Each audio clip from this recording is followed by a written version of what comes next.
going on, Conscious Cool, your favorite breakdown commentator? Welcome to another riveting episode of the Consciouztv platform. You already know what we're here to get into. Before we do so, please go ahead and run the likes all the way up. You guys know that thumbing up the video not only helps with YouTube's algorithm, but more importantly, triggers up YouTube's notification system. So when you are thumbing up the video, you are literally knocking on the digital door of another Conscious Crew member and telling them to get their black asses into the sanctuary. So whether you part of the replay gang, active for me in real time, or you are a nasty piece of bush, baby, I need you to swing and bang on that like feature. It don't cost you nothing, and we ain't got no weirdos over her. If you enjoy everything that Kane does here, you can always donate to the platform at $Consciouztv on Cash App and or PayPal.me/Consciouztv. Of course, that's conscious spelled with the Z on the end, just like it is here on the channel. All donation information and social media handles are in the description box below, as well as scrolling from right to left and red and white at the bottom of this here live screen. Also, make sure that you have your notification bell set to all. And last but not least, please share the stream out to wherever it is you have digital community, whether that be a YouTube community or your Snapchat, your MySpace, dark side of Twitter, Tumblr, or your personal OF. I don't really give a damn where you, in fact, lay the link. Just let them whores know that we're loud, we're live, and we're certainly in color. And with no further ado, let's go ahead and push on through. Oh, I know a place where you can recharge your soul. Baby, that's Consciouztv. And in the midst of brokenness, he gon' see your asshole. Baby, that's Consciouztv. You gon' heal, you gon' laugh and catch a little shade. Ooh, girl. Y'all know he be slaying, y'all better stop playing. Come hear what he's saying. Ladies and gentlemen.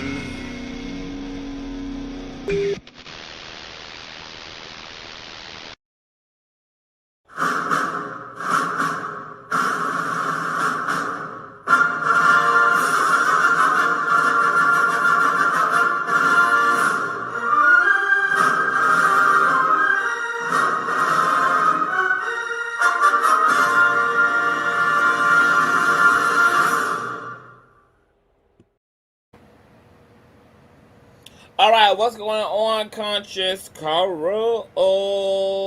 We are in the motherfucking building. Yes, that is twice in one day. You're welcome. Hope you guys are having a wonderful, wonderful, wonderful Saturday. It is a beautiful Saturday here in the Alice of the Bahamas.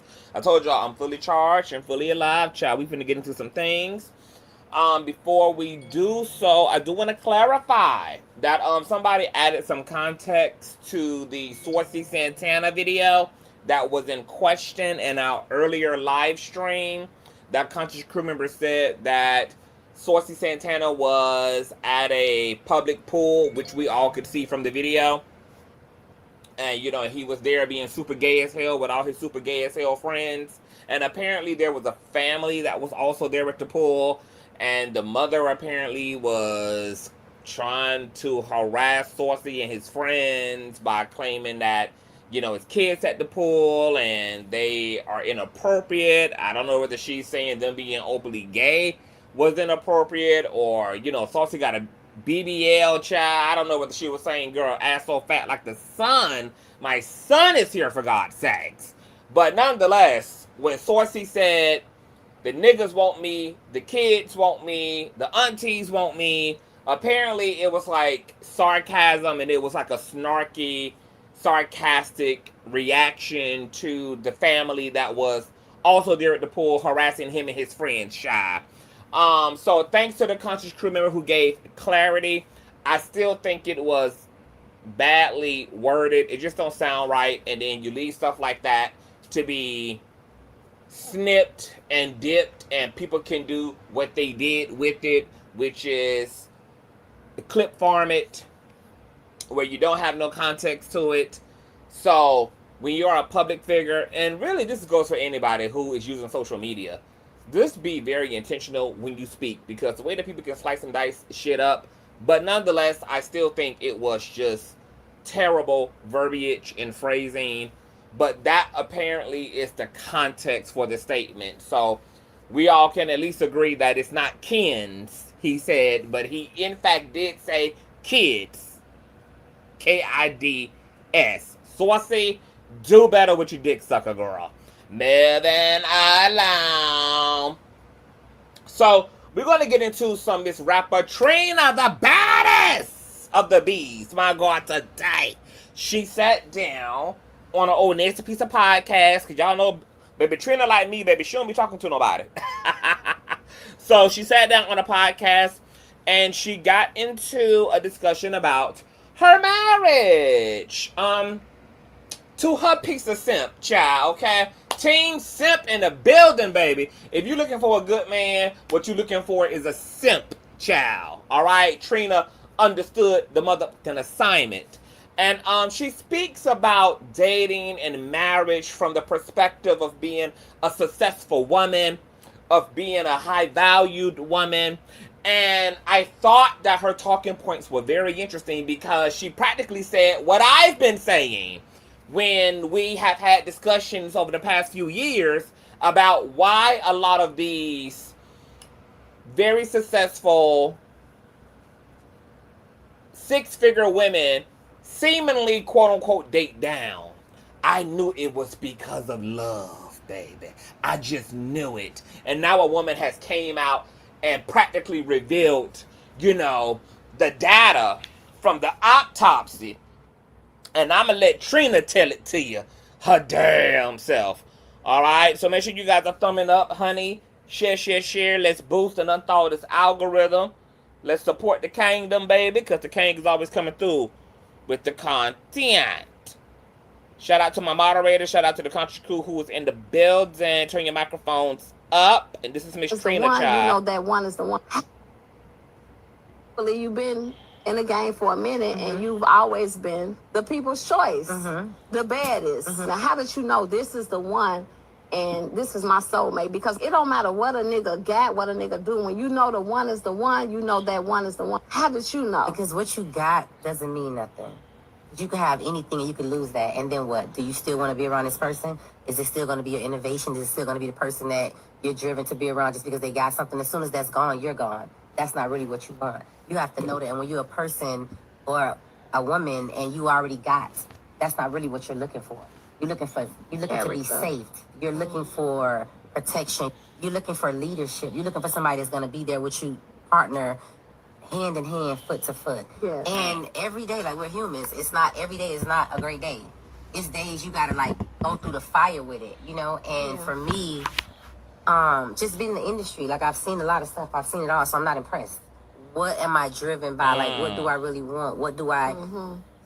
That's the thing that gets me. So being married now, it's more, this is my person. Yeah. This is the person I want to be with every day.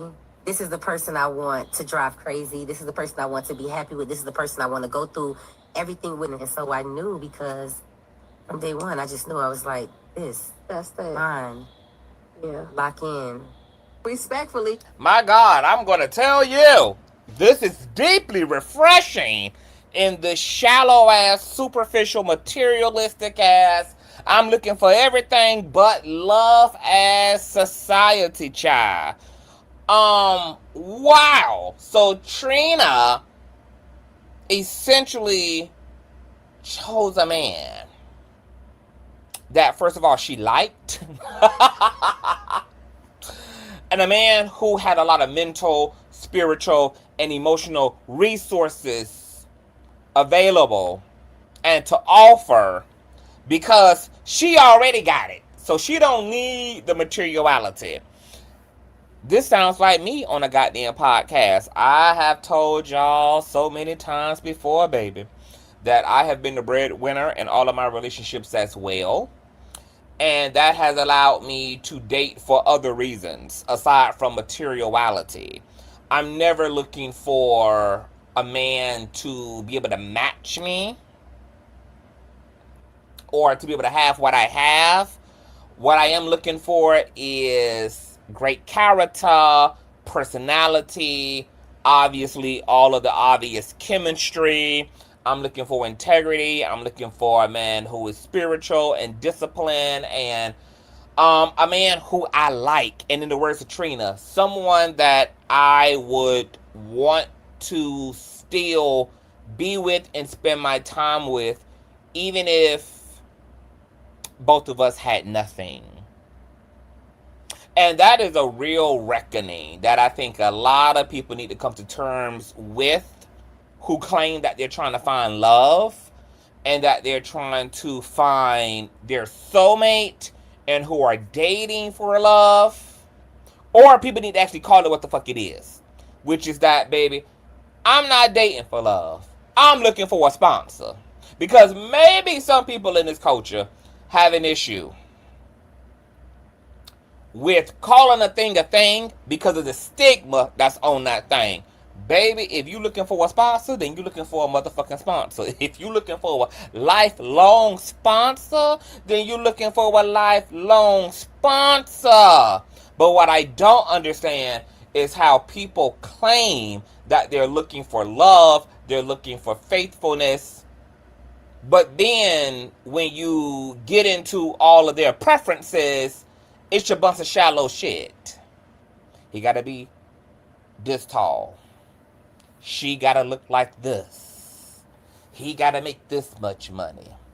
It's okay. Okay. Okay, what are we doing here?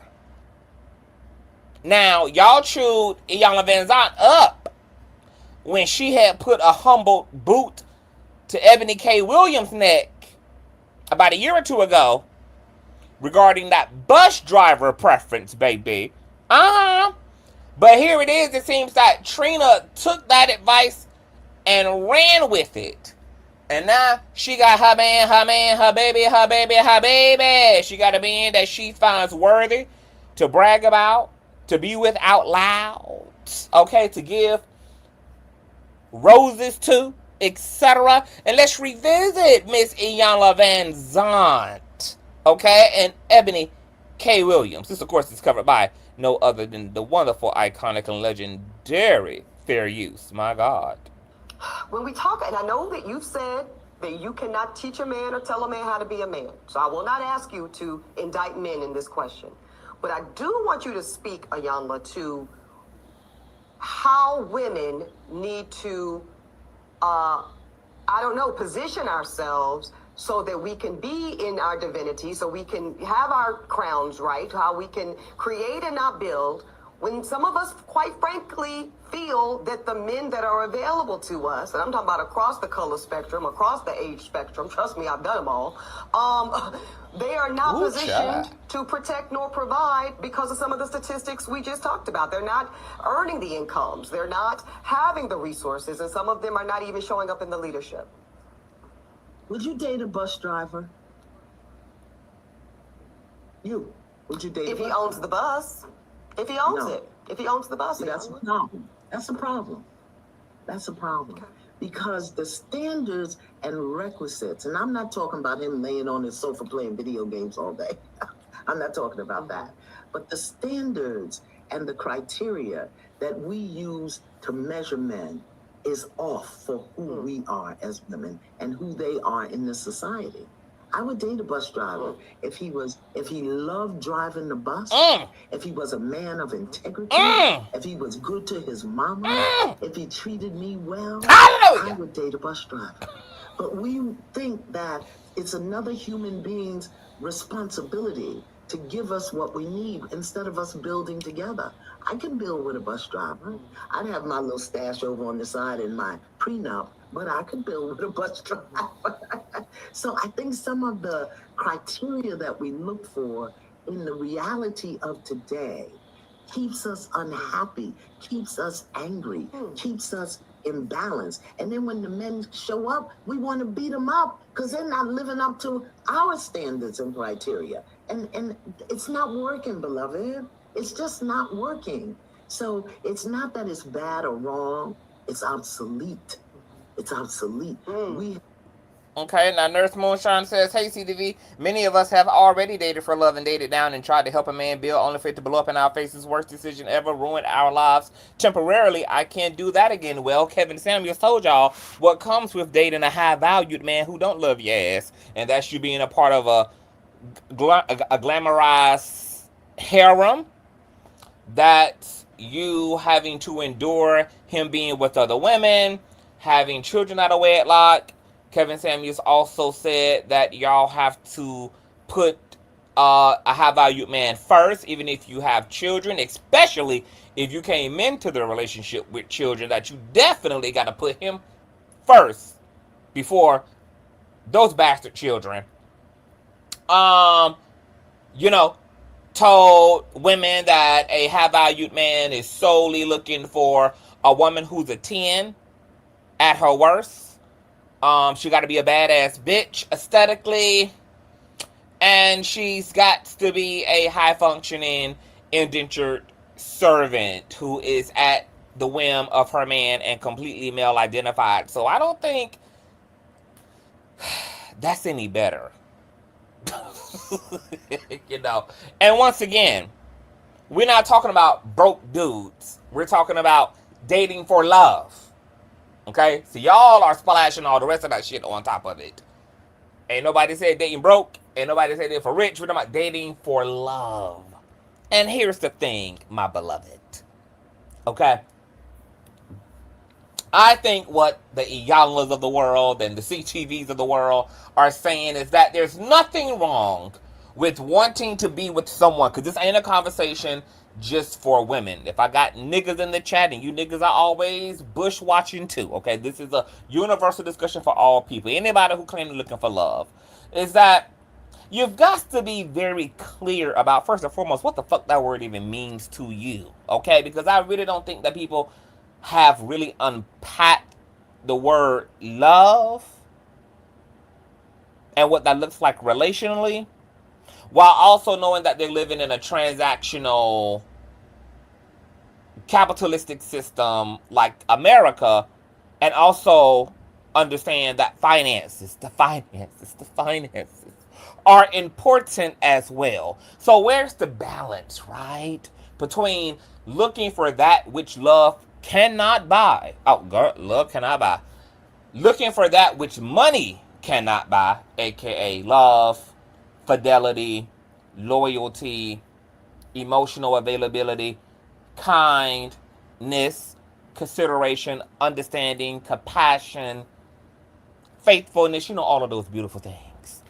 And where do finances come into play at? Now, I think that this is a nuanced discussion. I don't think that there's an absolute, but I do think what can be universal for those who are looking for love, but also don't want to forget the finances, is I think you can make finances a part of your preference for your mate, that your mate needs to be able to earn. You fill it in however much that is. They need to be bringing in yearly, monthly, whether they need to have a career over a job or have a job over freeloading. What, fill it in how you want to fill it in. But I think that what you have to major in, and what has to be a little bit higher of a priority, and this is solely for those who are looking for love. This don't apply to everybody else who's looking for God knows whatever the hell you're looking for. A pimp, a sponsor, or whatever. This is for those looking for love.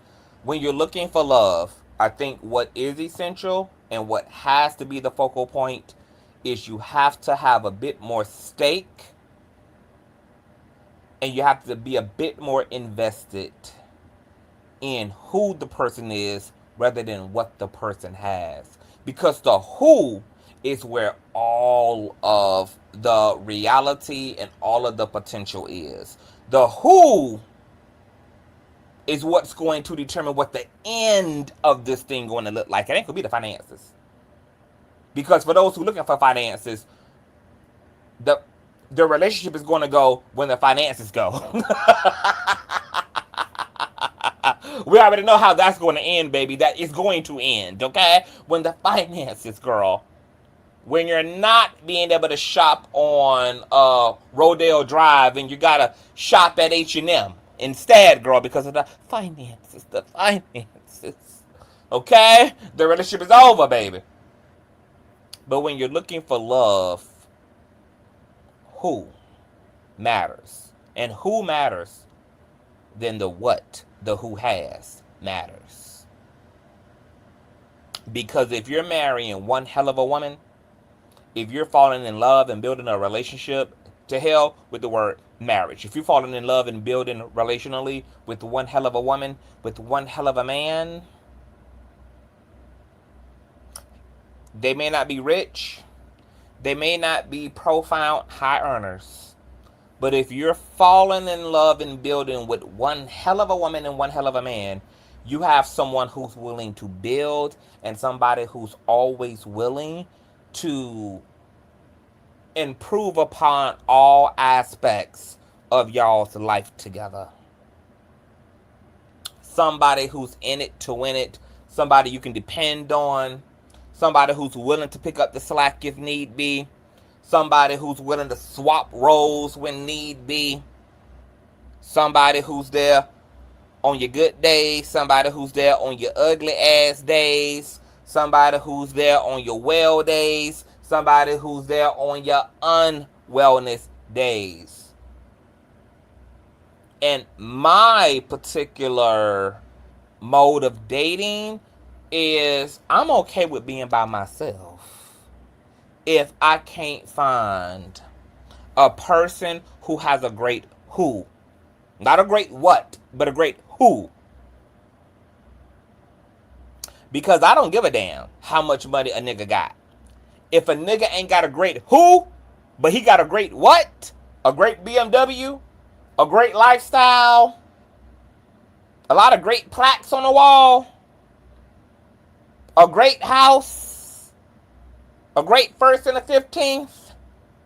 A great annual salary? But he don't have a great who attached to that what?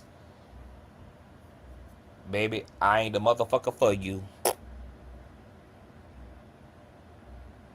If I wanted to date money, bitch, I'd date my bank account. Okay? If I wanted to date a inanimate object, I'd date my bank account. A lot of people looking for love, but that's a deep conversation around what the fuck do people define as love. Because Trina has clearly defined that LOVE word for herself. And she honored a man with her commitment once she found who could live up to what she was looking for in love. And everything that she said had to do with how great of a man this man is as a person.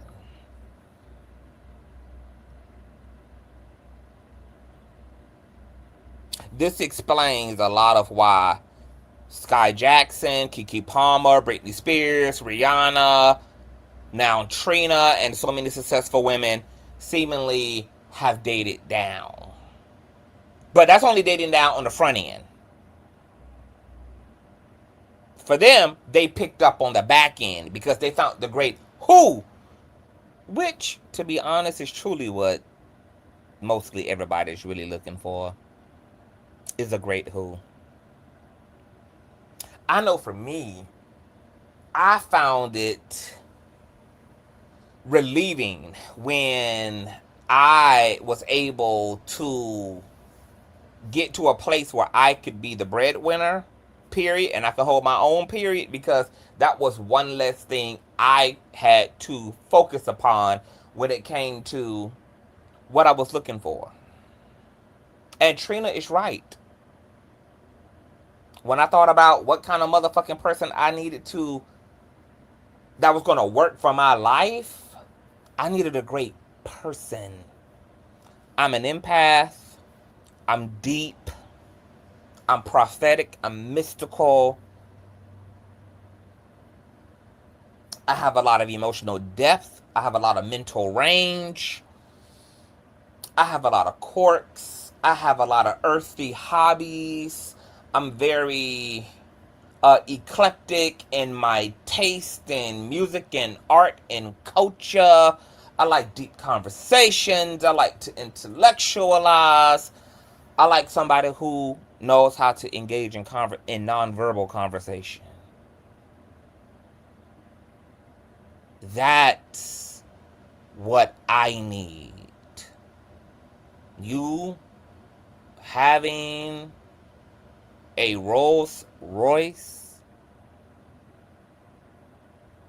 or being able to take us on vacation 2-3 times a year or ball out on me is wonderful. But it means nothing if there is no soul in the relationship. It's like a house that hasn't become a home yet. Now, personally, my partner can't be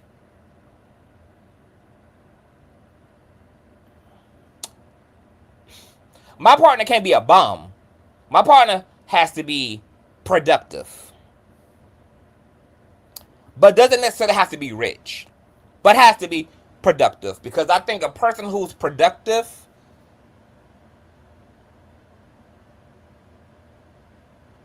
I think that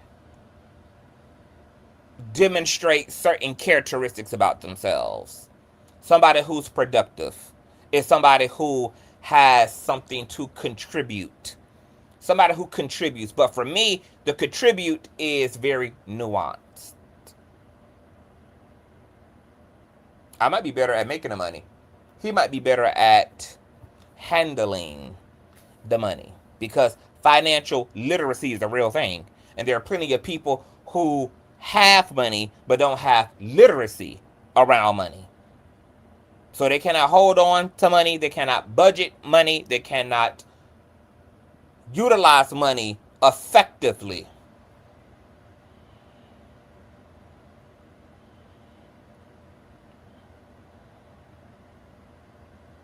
My career may call for me to be away a lot. I may not need my partner to have a conventional job because I may prefer my partner to be with me on the road.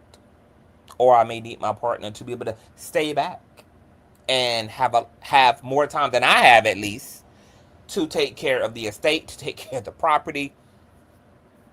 You can take care of them goddamn kids and we can cut healthcare out completely. You the goddamn healthcare provider. You know, these things are very nuanced. But what I do know is that when I, for me, think about love, that's not really informed by materiality.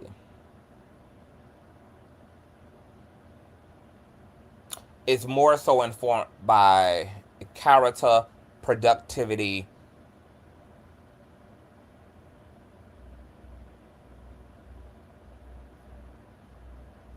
and chemistry. Even if I was a broke hoe, I would not look for money in a relationship because for me, my thing with money is that money is the easy part. Anybody can go make money, and you don't need a partner to go to make motherfucking money. Money is accessible to all motherfucking people. Money comes and goes. You can get money. You cannot get money. You can have money. You cannot have money. It's probably actually easier to find somebody who got a little bit of the goddamn money than it is to find somebody who loves you. It's probably easier to actually find somebody who's going to college and has a job and has a means of income than it is to find someone that you can actually trust. Somebody that's attracted to the authentic you. Somebody who wants to go the long haul with you from now till forever.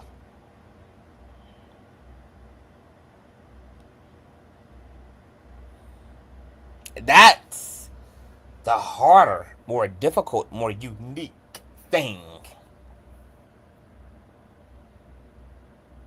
to obtain. And there's nobody, and it's so in another class of itself, the love thing, that there's nobody who can tell you anything objective in terms of how to obtain it.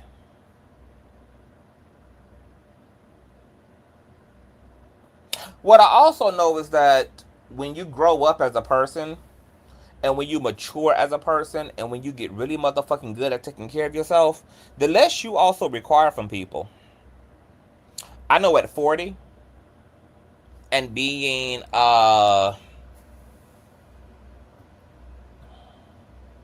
very self-aware and very grounded, and somebody who takes really good care of himself, I don't even got to see my partner every motherfucking day.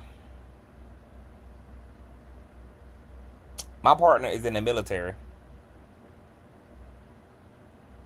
and I love it. I love it. I love you when I love it when he here, and I love it when he ain't here. I love it. I'm so cleared up as a person that I also don't even need monogamy from him either. Because I know that niggas can be in 12 different places and still want you.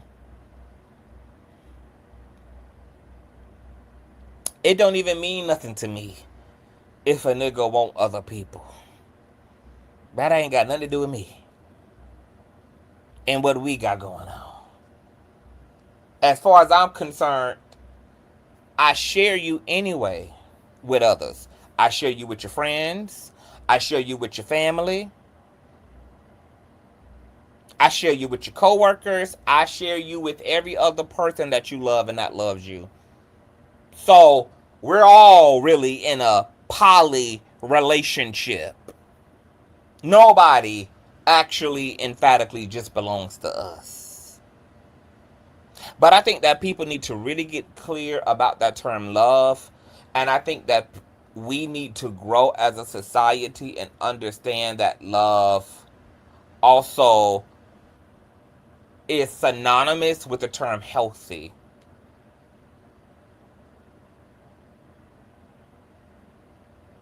Because a lot of people have loved a lot of unhealthy people. And a lot of people kept trying to persevere in relationships to people who kept demonstrating that they were not well.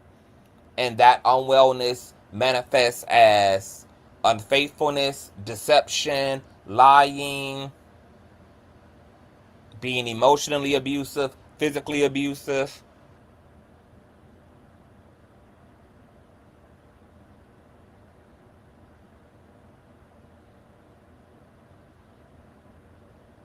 There's a lot of fucked up toxic shit that people call love that ain't love either.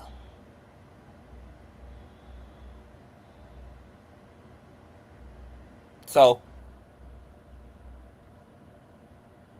what is love?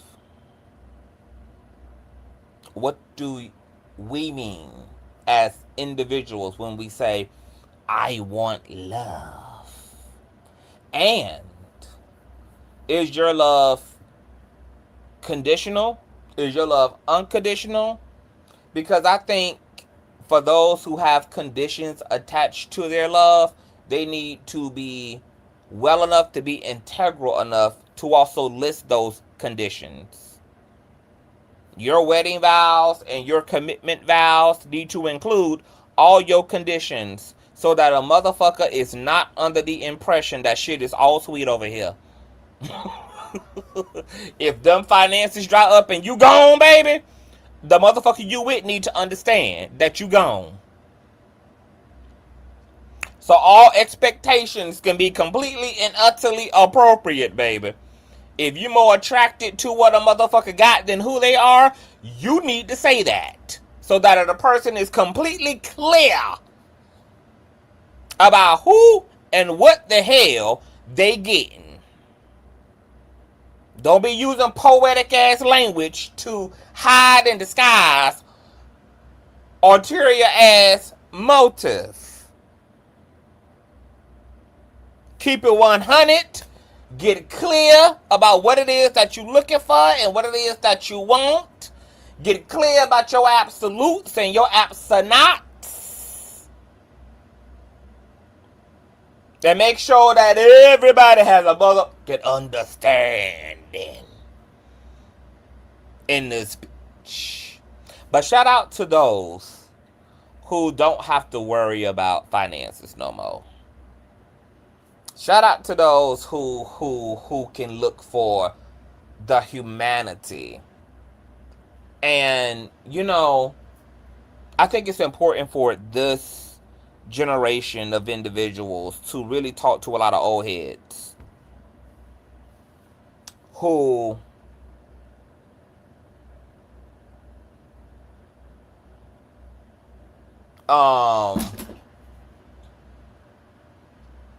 have a marriage that has sustained 60 years, 50 years, 40 years, 70 years.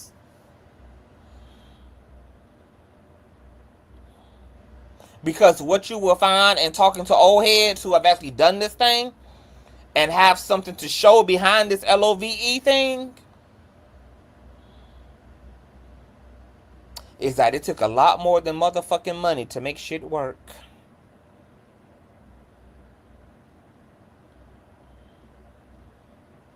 And there are some very powerful, necessary resources outside of materiality that make love worth it in the long haul. That make love beneficial. I think that this society has gotten so fucking jaded and raggedy and rigid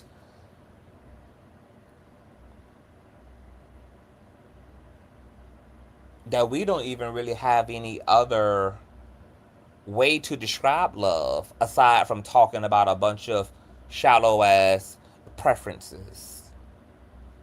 That you can't even have a conversation around dating and love anymore without even filling it in with a bunch of shallow ass descriptors.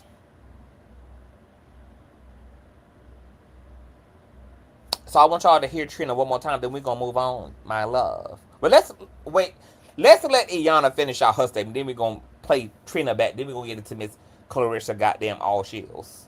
Come up with a new way of being. I don't believe in carrying a man. A man has to do for himself. My son got his first job when he was 9. 9, okay? Because you're a black man, you will know how to take care of yourself. But I think the way we measure it, it's just obsolete. Now that I have my degree, Okay, they paying them off bills, y'all. Thumbs up, shit. I think that's a factual analysis. For whatever we want, expect, we're told we were going to get, we got to look at the numbers and what's available on the marketplace. So you're certainly not wrong in the analysis. And y'all, let's tell the truth and shame the devil. We know what you got in that prenup would never be little. It'll never be small. So that's a big old mound of assets. But that's okay. Let's spend a little more time just so we're really clear in this conversation, Dr. Van Zandt, difference between masculine energy and feminine energy, because I know that is not. Okay, now back to Trina.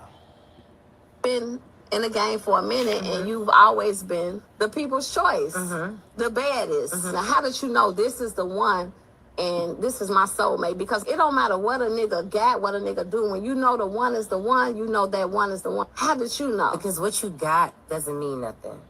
You can have anything and you can lose that. And then what? Do you still want to be around this person? Is it still going to be your innovation? Is it still going to be the person that you're driven to be around just because they got something? As soon as that's gone, you're gone. That's not really what you want. You have to know that. And when you're a person or a woman and you already got, that's not really what you're looking for. You're looking to be safe. You're looking for protection. You're looking for leadership. You're looking for somebody that's going to be there with you, partner, hand in hand, foot to foot. Yeah. And every day, like, we're humans. It's not, every day is not a great day. It's days you got to, like, go through the fire with it, you know? And for me, just being in the industry, like, I've seen a lot of stuff. I've seen it all, so I'm not impressed. What am I driven by? Like, what do I really want? What do I... I'm not impressed. That really hit me because for the longest, I've been thinking, why is it that I, too, like, why it don't mean nothing for a man to have... Why doesn't it mean anything to me when I meet men who are able to live beyond normal means. Why it don't mean nothing. And she framed it so perfectly. It's because for one, I got my own.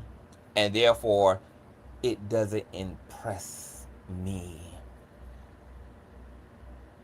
Anybody can get stuff at any point in time. A nigga who been living off his goddamn mama, a woman who been living off of the government for the last 16 years can wake up today, go get her goddamn schooling and her education and nursing and child care and go into the next chapter of her life and be a high earner, be independent, autonomous. Like, stuff comes and goes. Anybody can get this stuff. This stuff is not per se out of reach. Anybody who reaching for it and reaching for the appropriate things that lead to that can get to that. So I too am not impressed. I am impressed when a motherfucker can tell the truth. I am impressed when a motherfucker can be so honest. And can be honest to a fault. Honest even when being honest will hurt them. I am impressed by somebody who has impulse control.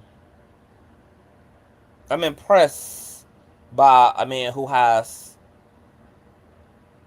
mental discipline and can actually show restraint. I'm impressed by vulnerability. I'm impressed by a nigga who knows that there's a time and a place to bow the fuck down and to submit. To shut the fuck up and put your fucking ego aside. I'm impressed when a motherfucker knows how to apologize and take accountability. These are the things that now impress me. I'm not impressed by stuff. I don't give a fuck about that stuff because I know that that stuff don't mean nothing about who the fuck you are. What's more important to me, baby, is being with somebody that I can trust to be around our children, that I can trust to be around my nieces and motherfucking nephews and won't put their motherfucking hands down their pants. Because money don't tell me a goddamn thing about who the fuck you is. What you driving don't tell me nothing about who the fuck you is. How you living don't tell me about who the fuck you is. It's going to be a lot of things in our lives where I'm going to need who you are to be up to par beyond what you have. And once again, not to take away from a person having something. Because it's okay to keep that in your list of things to look for too. Somebody who's working. Maybe somebody who has a few degrees, associates under their belt, etc. I think that all that's fine. I don't want nobody to get it fucked up what it is that I'm saying. But what I am saying is that this thing is nuanced. And the more that you have as a person, sometimes the less of that stuff you look for. The material stuff. So I understand where Trina's coming from because I'm of the same attitude and have the same outlook. I wouldn't give a damn if my partner stops being in the military right now. I would still entertain him as a partner because of who he is. If he had to be a manager at Target, that's fine with me, bitch. I'm not working Target, and I'm in a position where I ain't got to bag nobody's motherfucking toys. And as long as I have the privilege of not having to do those things, I'm not really worried about whether my partner has to or not. Once again, I think that that's one of the caveats and privileges of having your own shit together. Is I ain't gonna do it. But the other good news is that I don't care if you got to do it. If you had to work a 9 to 5. If you was working the regular situation. I wouldn't give a damn.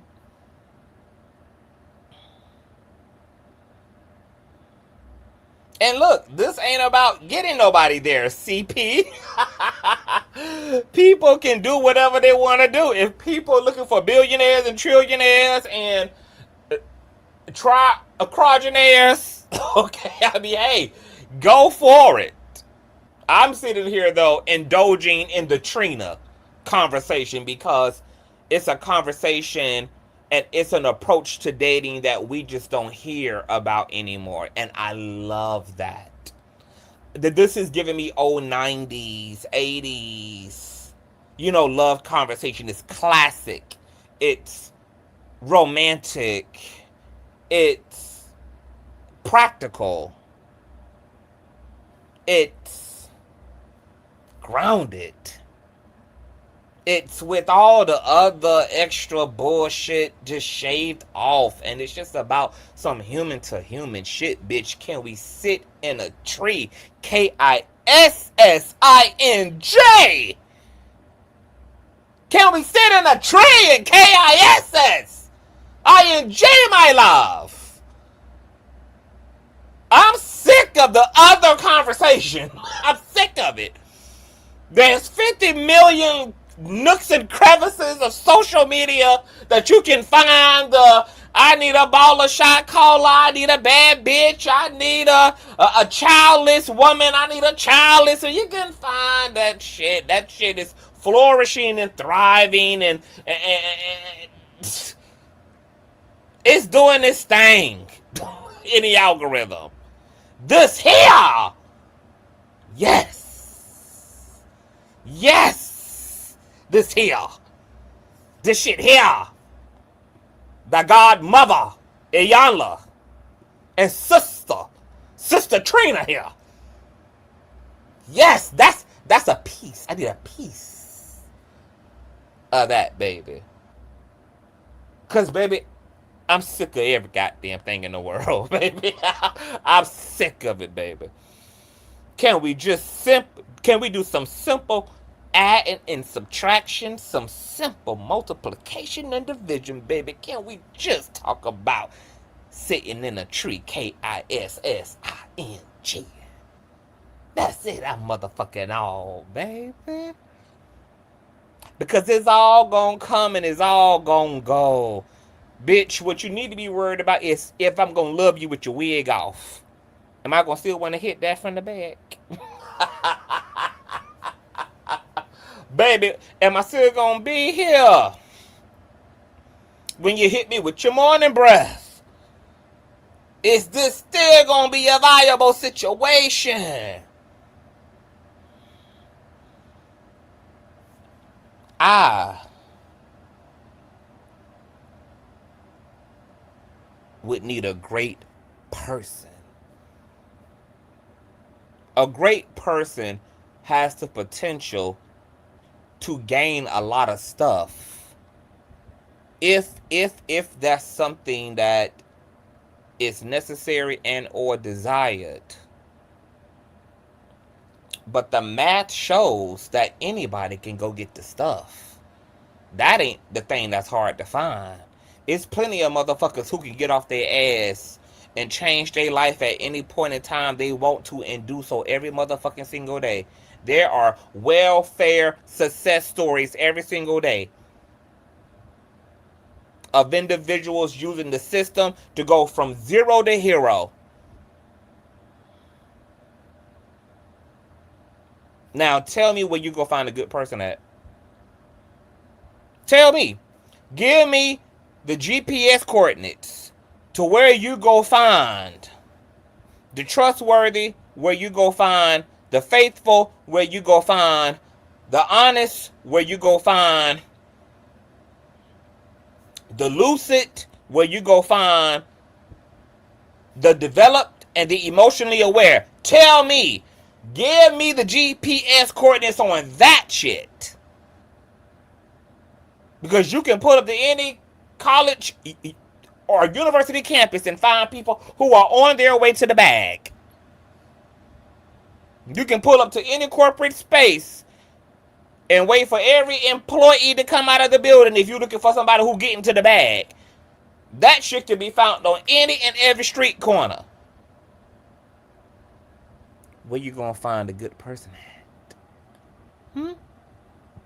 Where you gonna find a motherfucker who gonna love you and who would do anything for you, including going to get the bag if that's what the fuck was needed, including somebody who loved you enough to go and get rich if that's what it fucking took, and will rob a bank to make sure that there's money in the motherfucking bank? Where you gonna find a motherfucker who gonna love your motherfucking ass at? Oh, nobody got no GP. Nobody got no coordinates. Nobody got no GPS coordinates. Moving along. Because it's mighty quiet on the motherfucking creek. Now that I'm asking for somebody to put the GPS coordinates on where's the communities of motherfucking men and women available to love the living shit out of your ass.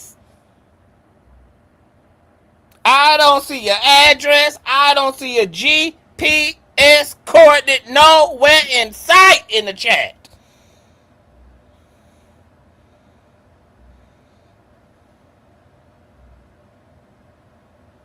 But we all know where you can go easily find a motherfucker who get into the bag. Who got a bag and get into the bag. Alright, let's hop in the skip. Switch it up a little bit, child. From bad to just goddamn sad. And I gotta give a disclaimer here. It's certain public figures that I just am not interested in speaking of because I put them in the category of goofy. Like a species of goofy.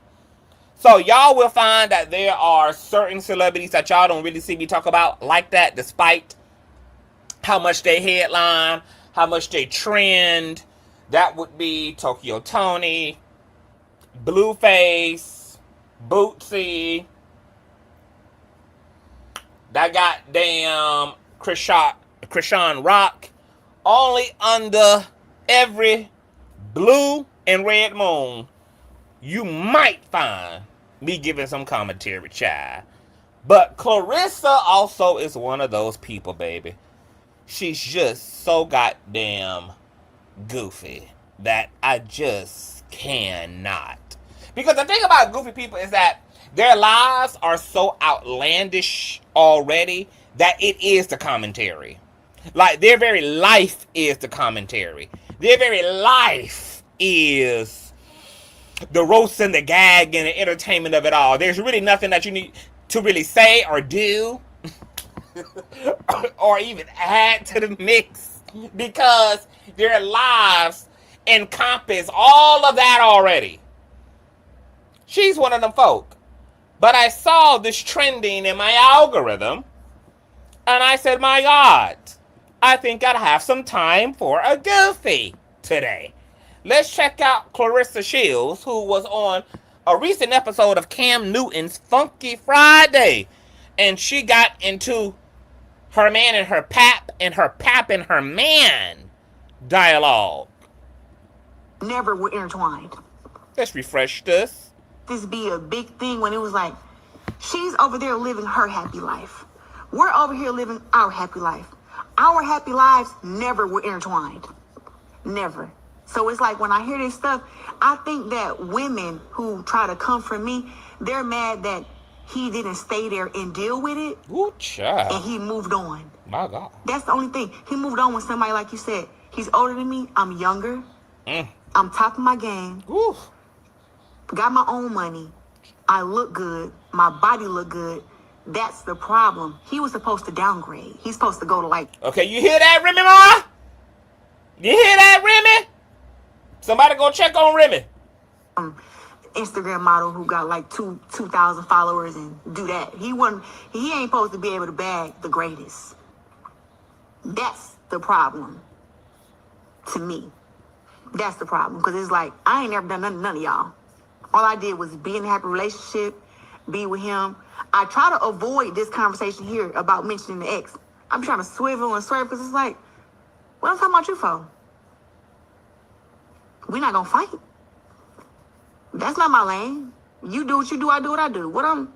I try to stay over here in my lane, but it seems like people like this whole making it seem like, oh, it's an intertwine, it's a drama, when it's not. It's me and Pap. That's it. There's a narrative that says you broke up a happy home. And I just told you that never happened. Mm-hmm. Because she has grown, and it's nothing. I let them run with that narrative because what they tell us as celebrities, don't respond to it, don't say nothing, don't talk about it. And I had a movie coming out around that time. My biopic, The Fire Inside. Everybody was like, Claressa, this is too big of a moment. My movie came out Christmas Day and was in theaters for 3 months.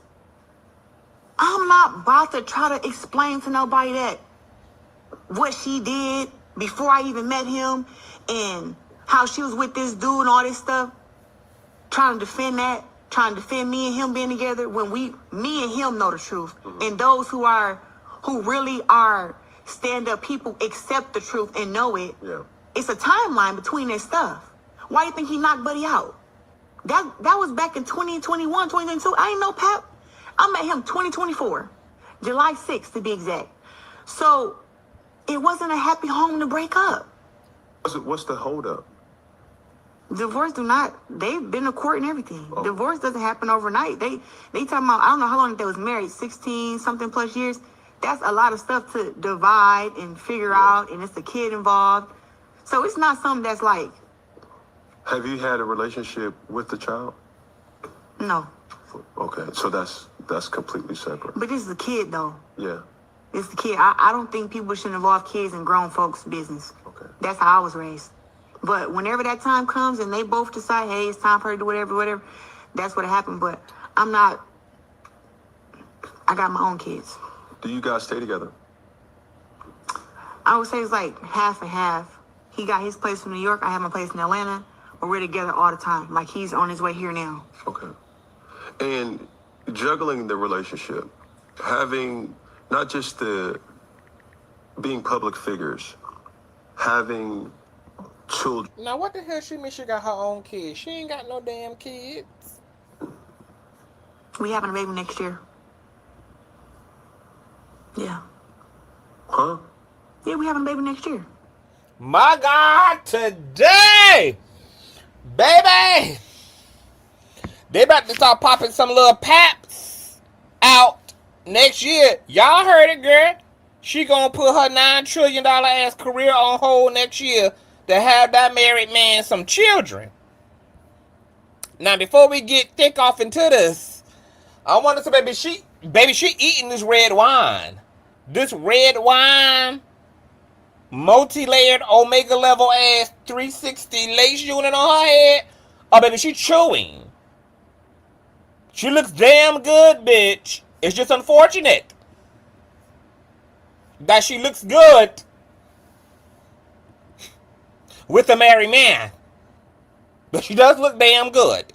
Now, let's pooch on over to the Cam Newton show and get into some more discussion, child, because I needed to hear some more of this shit. So, what was your non-negotiable with Pat going into this relationship? Now I know the little live situation. We on the. Now check this shit out, baby. Claressa Shields is about to try her best to explain why she believes Pap is a faithful married man to her. My God, today. Baby, I almost turned atheist when I heard this shit. Oh, did I fuck it up? Was Walmart's back to college fines? I might have fucked up my timestamp, y'all. They paying bills over there. Y'all run the likes all the way up. I almost went completely atheist, bitch, when Claressa tried to explain, girl, why this other woman's husband is faithful to her. And can communicate. That's when people hold themselves like narratives and people see stuff and they hear stuff. And like the beginning was really an issue because it was like, be honest and be truthful. Don't paint me out to be something that I'm not. I'm not a woman who chase nobody else's man. I'm not a woman who even like men that got women. It's like if you got a woman who you're in a relationship with, and you trying to talk to me, I will hold you. Like, So, what was your non-negotiable with Pat going into this relationship? I know the little living situation. We on the phone all day, and we go to sleep tonight we go to sleep on the phone every night. That's my non-negotiable. Did that for 6 months. 6 months straight. And then that's when the infamous phone call and all that stuff happened. But other than that, he's never given me no reason to not trust him or to not. Aside from him being married and living with his wife for the first 6 months that we was together, where the only way I could have some sense of security and peace is if he went to bed talking to me on the phone while he slept next to Remy ass. Aside from all that, he ain't never gave me no reason, girl, to not trust him. I do keep in mind that Claressa is an athlete and she takes 1-2s to the motherfucking dome, and that it's possible that she may be suffering from CTE and all types of neurological injury and distortion. And there may be some arrested development there, and her frontal temporal lobe may be a little knock-kneed and bruised. And so, you know, she's not all the way there and, you know, completely sound in her mind. That it's a lot of noise in there. And that noise has allowed her to believe that she's in such a relationship to a married man that it is worthy of being publicly acknowledged and bragging about, and even is planning to start a family with a man who is the intellectual property of another woman. And I mean that literally. Like, if there was something that happened to Papoose right now, if he got into a bad motorcycle accident, God forbid, a bad car accident, God forbid, if he was walking through the streets of Jamaica, Queens, and AC unit from the 11th floor of some projects fell on top of his motherfucking head, bitch, and he had to be hospitalized, and life and death decisions had to be made for him, do you know who and who only would be making all of those significant life-changing decisions? That would be Remy Ma. Do you know who would have the legal right to keep Miss Shields from even entering the lobby, yet alone his personal ER room girl? That would be Mrs. Remy. Why in the fuck? You know, because it's one thing if he's going through a divorce and that meat was meeting in such a way that the curve on that meat was hitting mama in such a way that she decided to make an executive decision for herself that she gonna need her a piece. She gonna need a piece of this married thing, baby. Okay, now that's one thing if she, you know, made a decision. I'm gonna hold on to this for a little while. I'm gonna sit this over here. Keep one in the chamber, if you will. All right? But to get your ass out here and to be toting around another woman's intellectual property when any day now Remy Ma could send this bitch a copyright strike. Any day now Remy Ma could send Claressa Shields a copyright strike. Remy Ma, just like Papoose, has the single hold of authority to completely drag out this whole divorce just to sustain legal power. And for all we know, hell, y'all thinking it's Papoose who won't divorce Remy. It might be Remy ass who refuses to divorce Pap just despite that arrogant ass Claressa Shields. Because Remy gives me Queen of Petty. And Claressa thinks she is pettying at an all-time level. Oh, no, baby.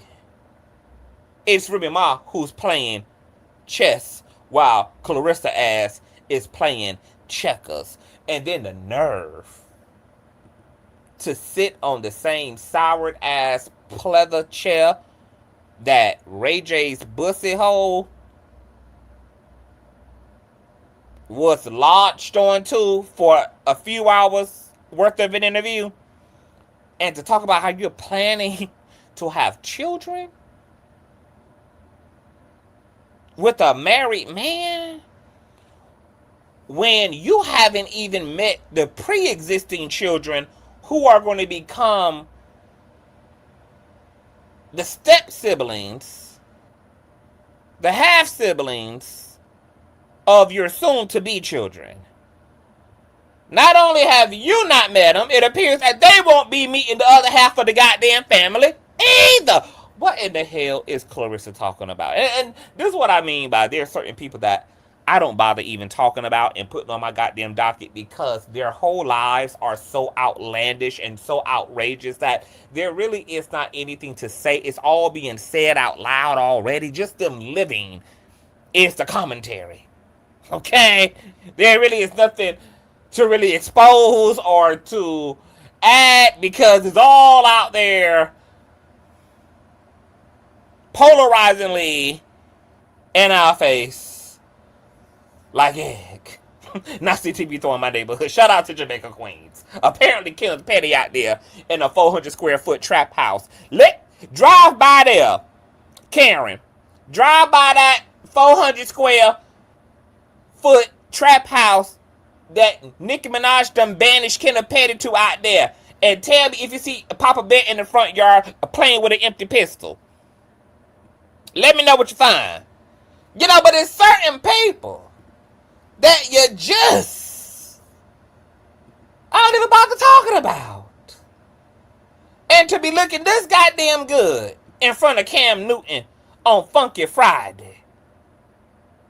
Bragging about a married damn man. My God, today, the audacity. I almost want to slap the damn outfit off her ass. This outfit don't belong on a goofy bragging about another woman's property. Believe him, and I told him, I'm like, any woman, a guy tell you he's still going through like a marriage or whatever, and he's trying to figure out how to divorce, whatever. Any woman is like, yeah, right. Any woman. So I'm like, yeah, right. So he had to prove to me that that was the case. Baby, and he ain't proved that, my love. He just went from wearing his wedding band on his ring finger to wearing it around his motherfucking dick. That's all. Girl, he just turned the wedding band into a cock ring. The man still wearing his wedding ring, Claressa. Hold up. Divorce they've been to court and everything. Oh. Divorce doesn't happen overnight. They talking about, I don't know how long they was married, 16 something plus years. That's a lot of stuff to divide and figure out, and it's a kid involved. So it's not something that's like. Have you? And you know what the difference is? Nope, I ain't even gonna get into that. The relationship with the child? No. Okay, so that's God. Completely separate. But this is a kid though. Yeah. It's the kid. I don't think people should involve kids in grown folks' business. Okay. That's how I was raised. But whenever that time comes and they both decide, hey, it's time for her to do whatever, that's what happened. But I got my own kids. Do you guys stay together? Bitch ain't even got no kids. I told you, it's the CTE. Unless you're talking about the kids that Pap left in her goddamn throat from 3 weeks ago. But she ain't got no damn kids that she done seen to birth. I would say it's like half and half. He got his place from New York. I have my place in Atlanta. But we're together all the time. Like he's on his way here now. Okay. And juggling the relationship, having not just the being public figures, having children. We having a baby next year. Yeah. Now, mind you, Cam Newton is the king of goofies. And even the king of goofies got stomped in dialogue with the queen of goofies. She even out-goofied his brain. Huh? Yeah, we having a baby next year.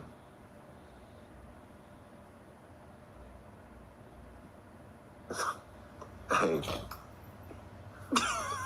How y'all gonna have it? You gonna have a child? Who the fuck else gonna have a kid? Man, listen here now. Don't listen. What you mean? I'm asking you, did you got it? I'm not gonna have no surrogate. Okay. I can get pregnant like anybody else. I never thought that. I'm not asking. But why'd you say that? Why that first thing came to your mind? Because number one, you're a boxer. Yeah, I'm putting my career on hold. That's cool. And number two, I know you have a minimum fight. Like you have certain fights that you have to obtain. Mm-hmm. You're getting a whole lot more with Arby's. Baby, I think that Claressa Shields got so much goddamn CTE that it's going to be hereditary. And she going to pass down damn CTE. I'm going to need her to have a surrogate. We only need one Claressa Shields in the world, baby. Okay? She already taking up enough goddamn space as it is. We're living in a day and age where surrogates are real, adoption is real. No, I'm not adopting no kids. And I don't want nobody carrying no kid for me either. I don't want to adopt no kids, but you in a relationship to a married man who got kids. Baby, you already a foster damn mama talking about she don't want to adopt no. What the hell is Claressa talking about, baby? You already running a goddamn orphanage, baby. That woman's husband that you calling your boyfriend and your future baby daddy got children, sugar. You already a foster mother. Young mindset. 18, I'm like, I'm not messing with this perfect body. Somebody else carried the little kid. Now at 31, and me just loving family, like I'm very close to my sister, 3 kids. Yeah. They're like my kids. Okay. So even though I haven't had kids, it's like they're my kids. Yeah. And we have a 5-year-old, an 8-year-old, and a 12-year-old. So it's like now I feel like I want to have my own kid, and I can't let somebody carry my kid. That's beautiful. Yeah. So y'all gonna start right after the fight? No, can't nobody else carry my man. I mean, can't nobody else carry my kids, but somebody else can be married to my man. Claressa, make the math make sense. Can't nobody else carry my children but me. But somebody else surely can be married to my man as his wife. Baby, the math ain't motherfucking mathing. The logic ain't logicking. Fights. I have this fight and then probably one end of the. You can share your man, but not share your ovaries.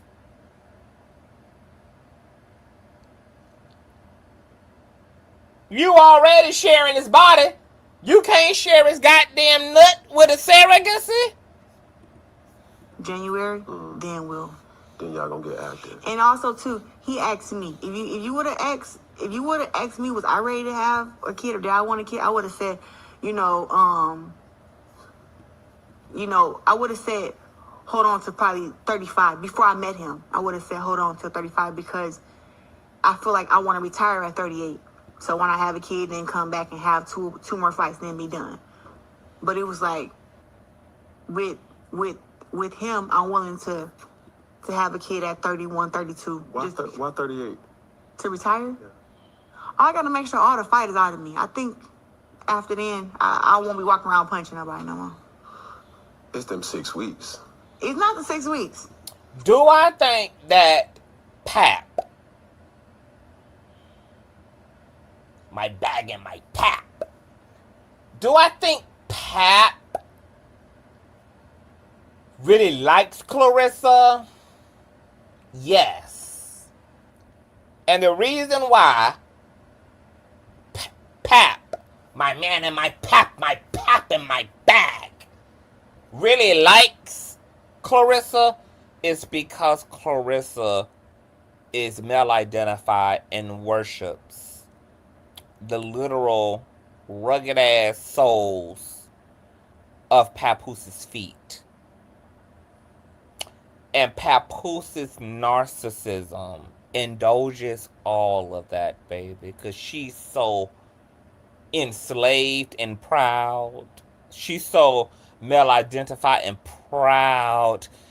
I mean, this is any narcissistic ass nigga's dream girl. Here is a woman who is 100% don't got her own brain, gonna fall for any goddamn thing and every goddamn thing because she stand for nothing except to box another bitch in the face, and understands that he's the prize.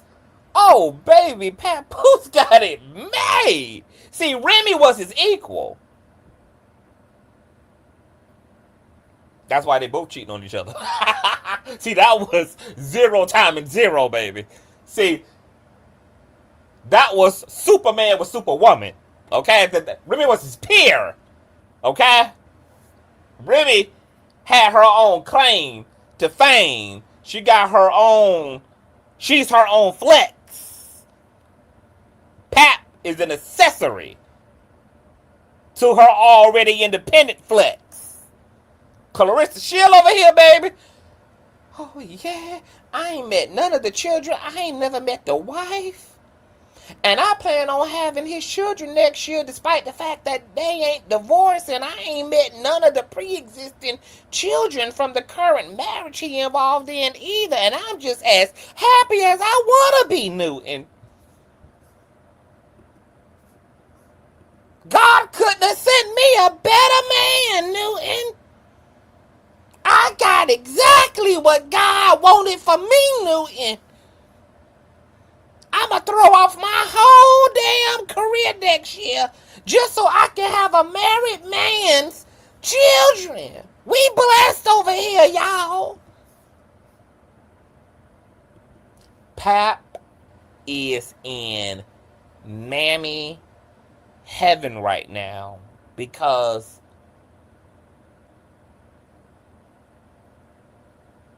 Claressa is rolling out the red carpet, bitch, on Mammy Island. Mammy Island ain't nothing but male worship island, baby.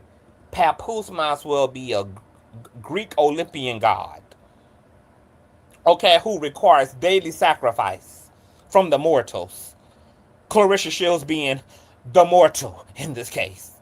Who willfully, baby, comes to the temple, girl, for her daily sacrifice and offering thereof. To God, Papoose. My man and my pap. My bag and my pap. My pap and my bag. I'm a natural born fighter. And I think people think too highly about sex anyway. I think people just think like it's the end all, be all. And it was like, bro, some people are just too, what's baby, that? even Cam Newton is shook, baby. And I think people think too highly about sex anyway. I think people just think like it's the end all. Baby, Cam is shook. He don't even know what type of language this lady talking, baby, because it ain't English to Cam no more, baby. They done moved from verbal communication to now, baby, Cam is trying to communicate telepathically with Mrs. Shields. And it was like, bro, some people are just too, what's that word? Too mannish or womanish, whatever, because it was like, bro, I didn't even lose my virginity till I was like 17, 18. So it was like, what the hell? Y'all out here doing it when y'all That's young? normal. What? Baby, don't let nobody tell y'all ass Pap love his ass some male worshiping ass Claressa Shield, baby. This is Pap shit right here, baby. Pap was praying for days like this, baby. Don't let nobody tell y'all, baby, that man don't like Claressa, girl. He ain't feeling her, baby. This is Pap shit, girl.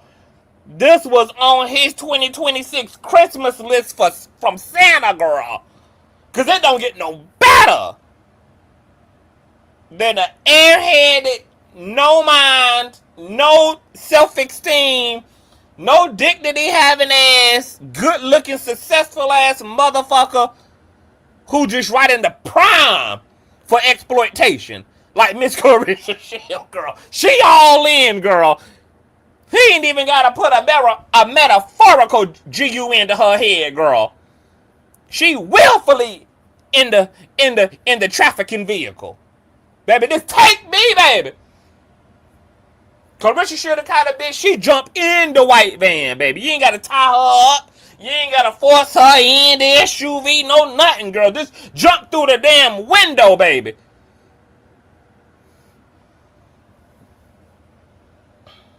Ready to roll off the Mammy Island, child. I'ma drop the link, girl. Anybody want to come up, baby? If there's anybody in the comment section who have a theory and an attitude about Claressa Shields and Papoose, or who has some thought around Miss Trina, girl, finding her man, her baby, even if he can't afford a box of Newports at the 7-Eleven, girl, she got love, though. He might not can't afford 99-cent 2-liter Fanta from the BP, bitch, but she got love, though. Hit the motherfucking line.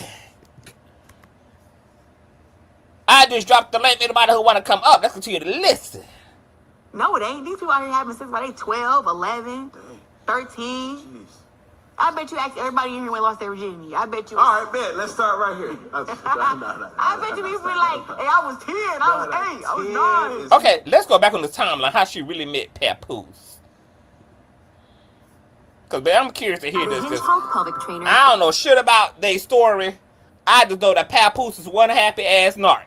Okay?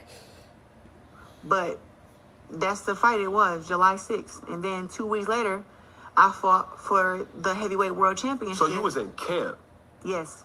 I had to go in. But this specific fight, okay, how I was telling you about energy, Shakur knew that I wasn't able to come because I had my fight coming up. And that's how we do it. We like, listen, whoever fights, if we're in camp for a fight, we don't get mad at each other for missing each other's fights. Okay. But we really want each other there. And online, Shakur, they were like trolling the mess out of him. And I seen that he was getting frustrated and he was clapping back at everybody. And I was telling him, like, stay focused, whatever. But I said, you know what? This fight, I'm going to break camp and I have to be there for Shakur. And when I got there, he just was like, sis, that's what I needed. You know what I'm saying? I'm in the back, let him know how great he is and he the best, and not to let the people get to him. He the best, he the greatest. And he fed off of that and he went in there and destroyed his opponent. So that was one of those fights. But usually I don't go to fights when I'm in camp. But that fight there, I met Pap. He spoke to me, he shook my hand, said, hey, I'm Papoose. And I said, hey, nice to meet you. I didn't know who he was.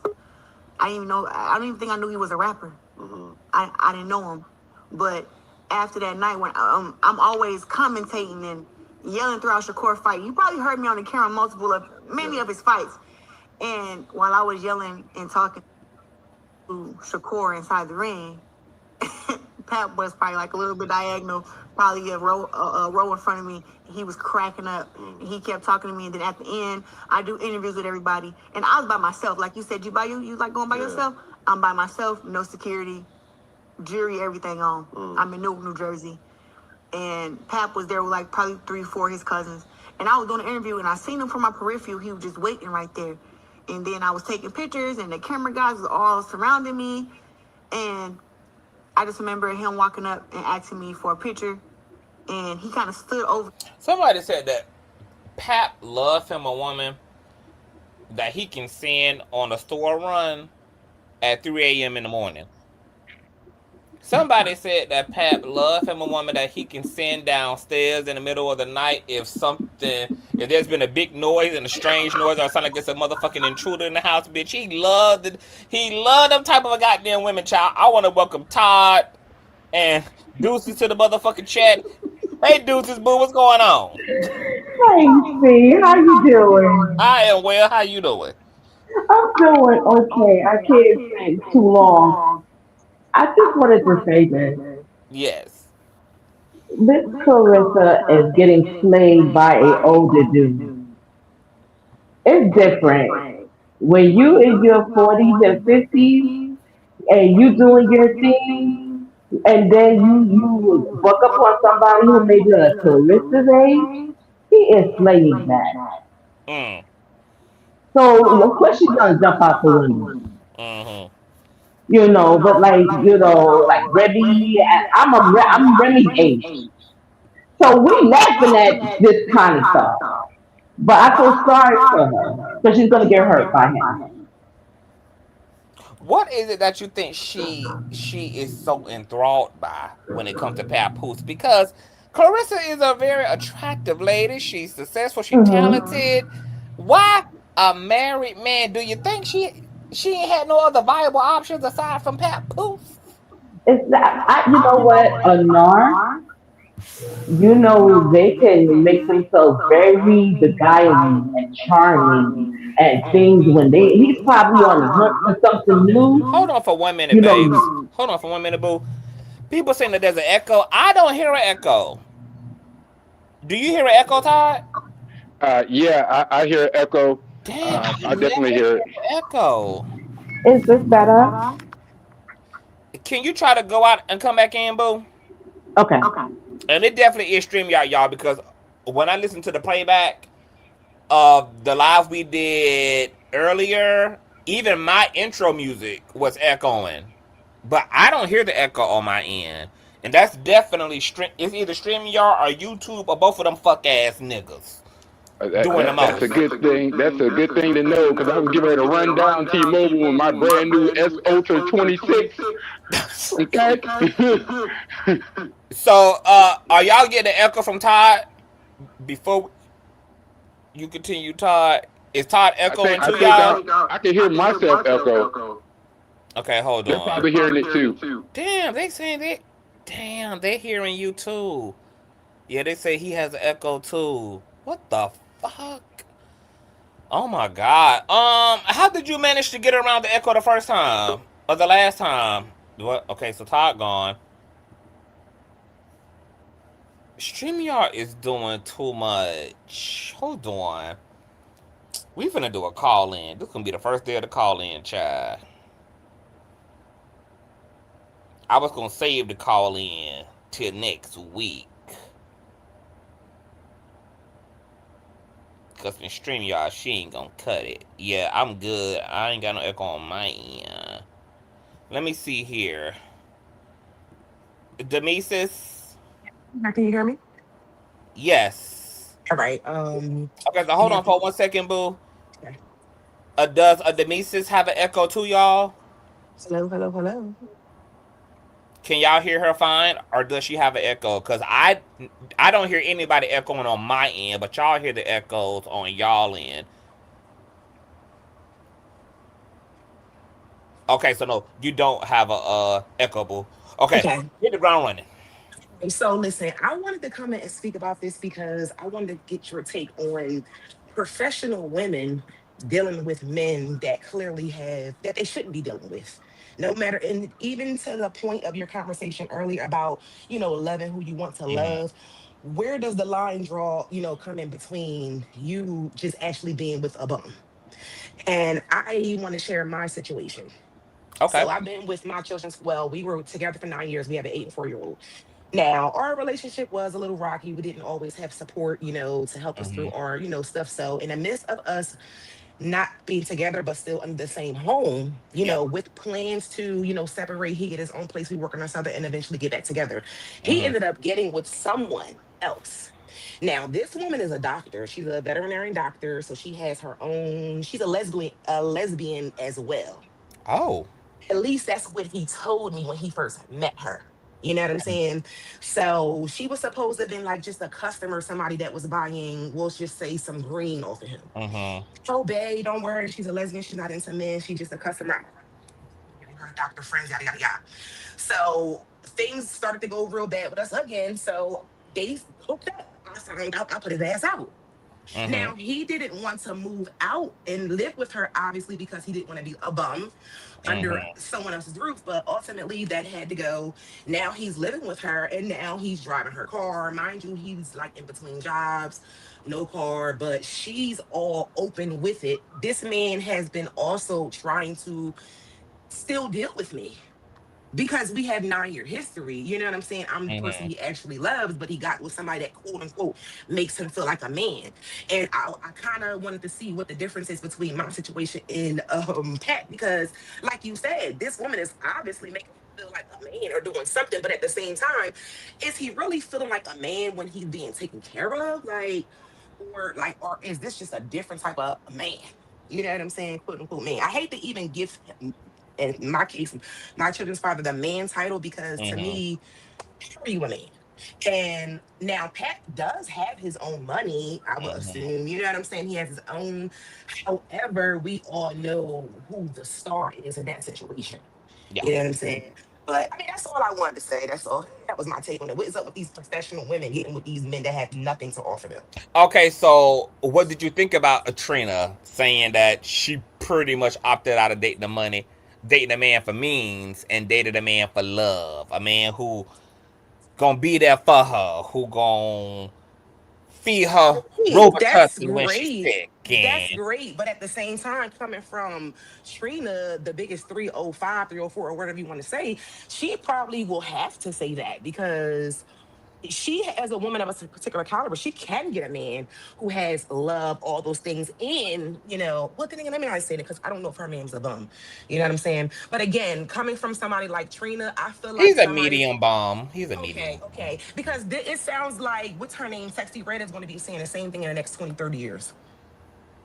I feel like, in a sense, she feels like, you know what?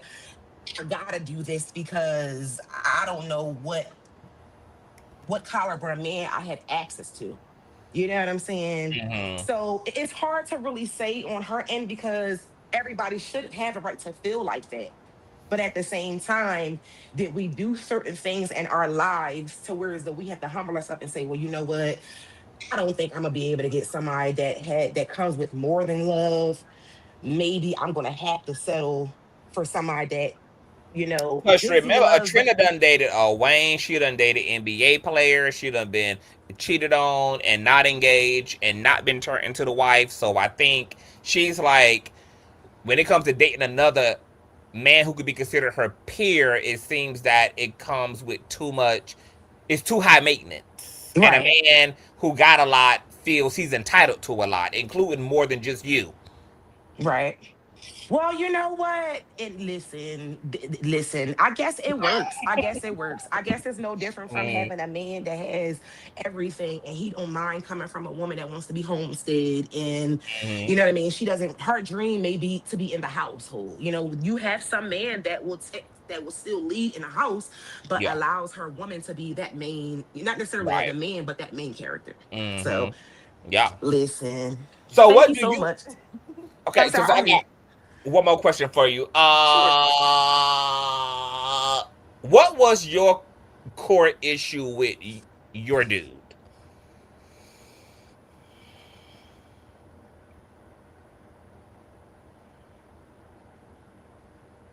I think StreamYard acting a fool again. Uh, Demisi? I think that's a StreamYard. She can't hear me. Her mic ain't even active. Okay. The link is in the chat in case anybody wants to still come up. Oh, y'all are really getting into a conversation here. Let me respond to some of the comments, chat. Pat gets a different type of notoriety, and Claressa. Ari says, too bad he's only there for her coins. Yeah, baby, he making big bank on top. He making big bank off of his pick me child. Okay, she signed to his little management company. I think it's a $8-9 million deal or some shit like that. Child, oh yeah, baby, he cashing in. She young, she in her prime. She worship him. She got a net worth. Baby Pap got it made over there. He got it made over there. Her bagging, her papping, in her bag. My God. Let me see here. Let me scroll up. Claressa gives thin line between. Now, he may be in need of a restraining order on breakup day, but for now, baby, Mammy Island got it going on. Okay? Because Remy crushed his ego and he can never come back now till tucked. Claressa will ultimately destroy his newest ego construct to someday. And I'm going to be honest. I think Remy going to stay legally married to that man until Claressa ass die. I think that the only day Remy, the day that Remy confirmed the divorce is complete and settled is when they rolling Claressa Shield ass down 6 feet under, baby. That's going to be on the day she going to divorce his ass. Remy Ma only holding on to Papoose legally so that Claressa can't. And because Remy Ma's man ain't got no problem with her legal entanglements, she ain't got no reason to rush up out of her legality with Papoose just to spite Claressa ass.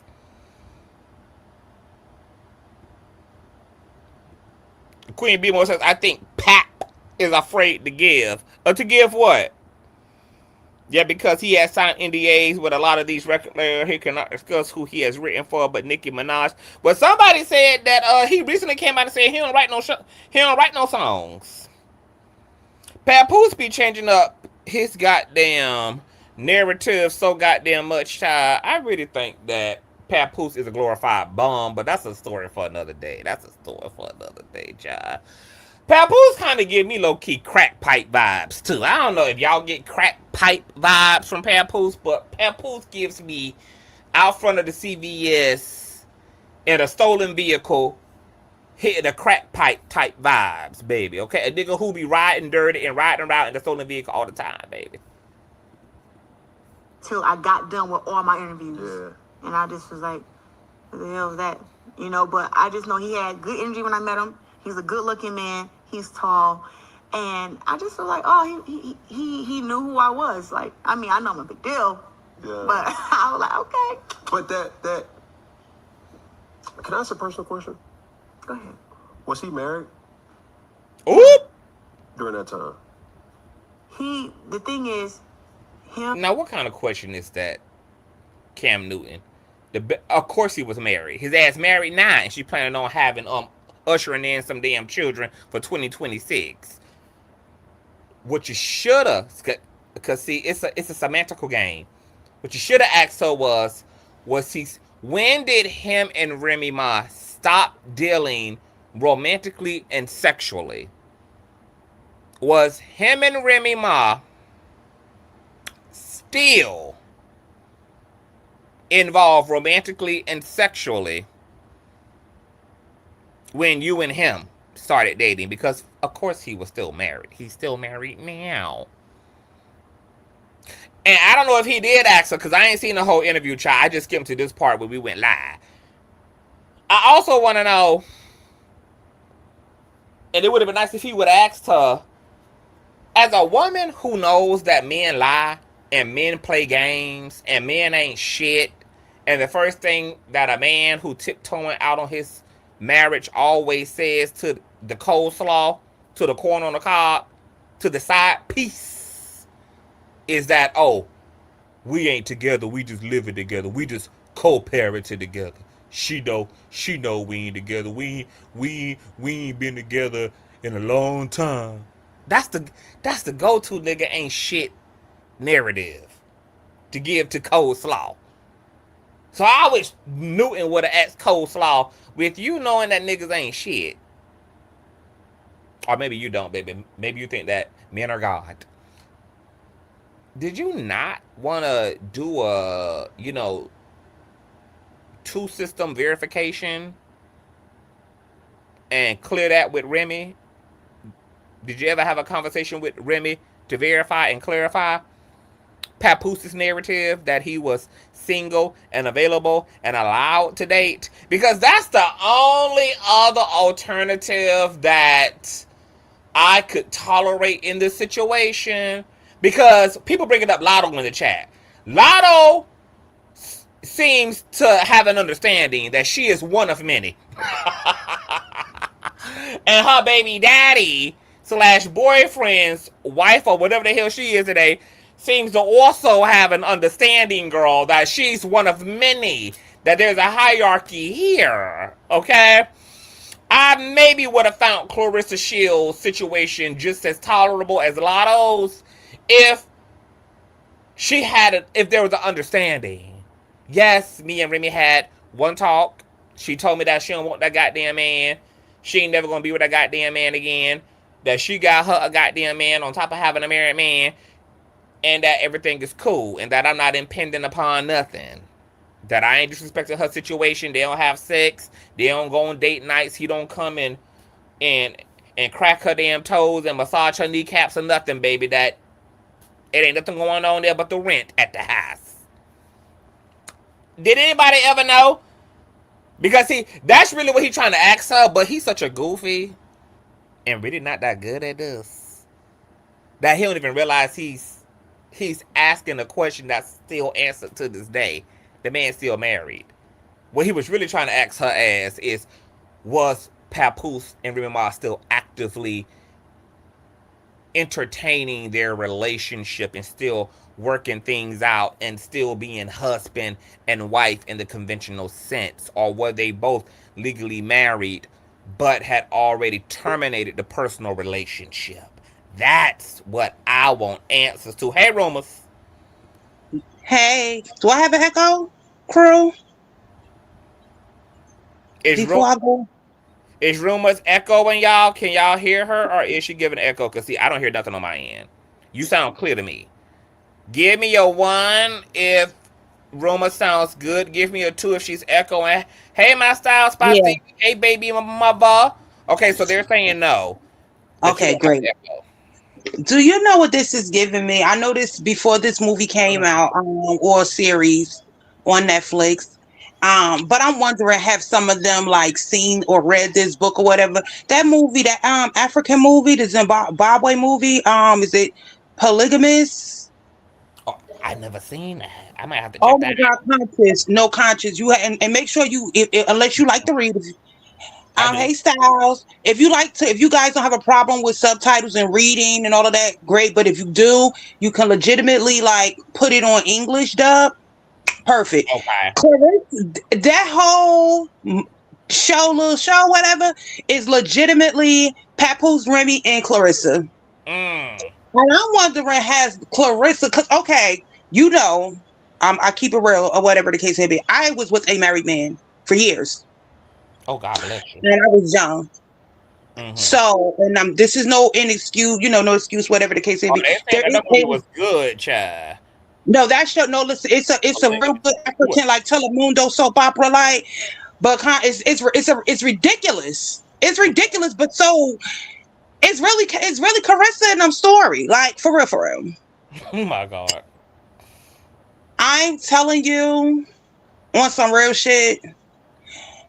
Delusion don't have a preferable person. Everybody can, at any given point in time become delusional.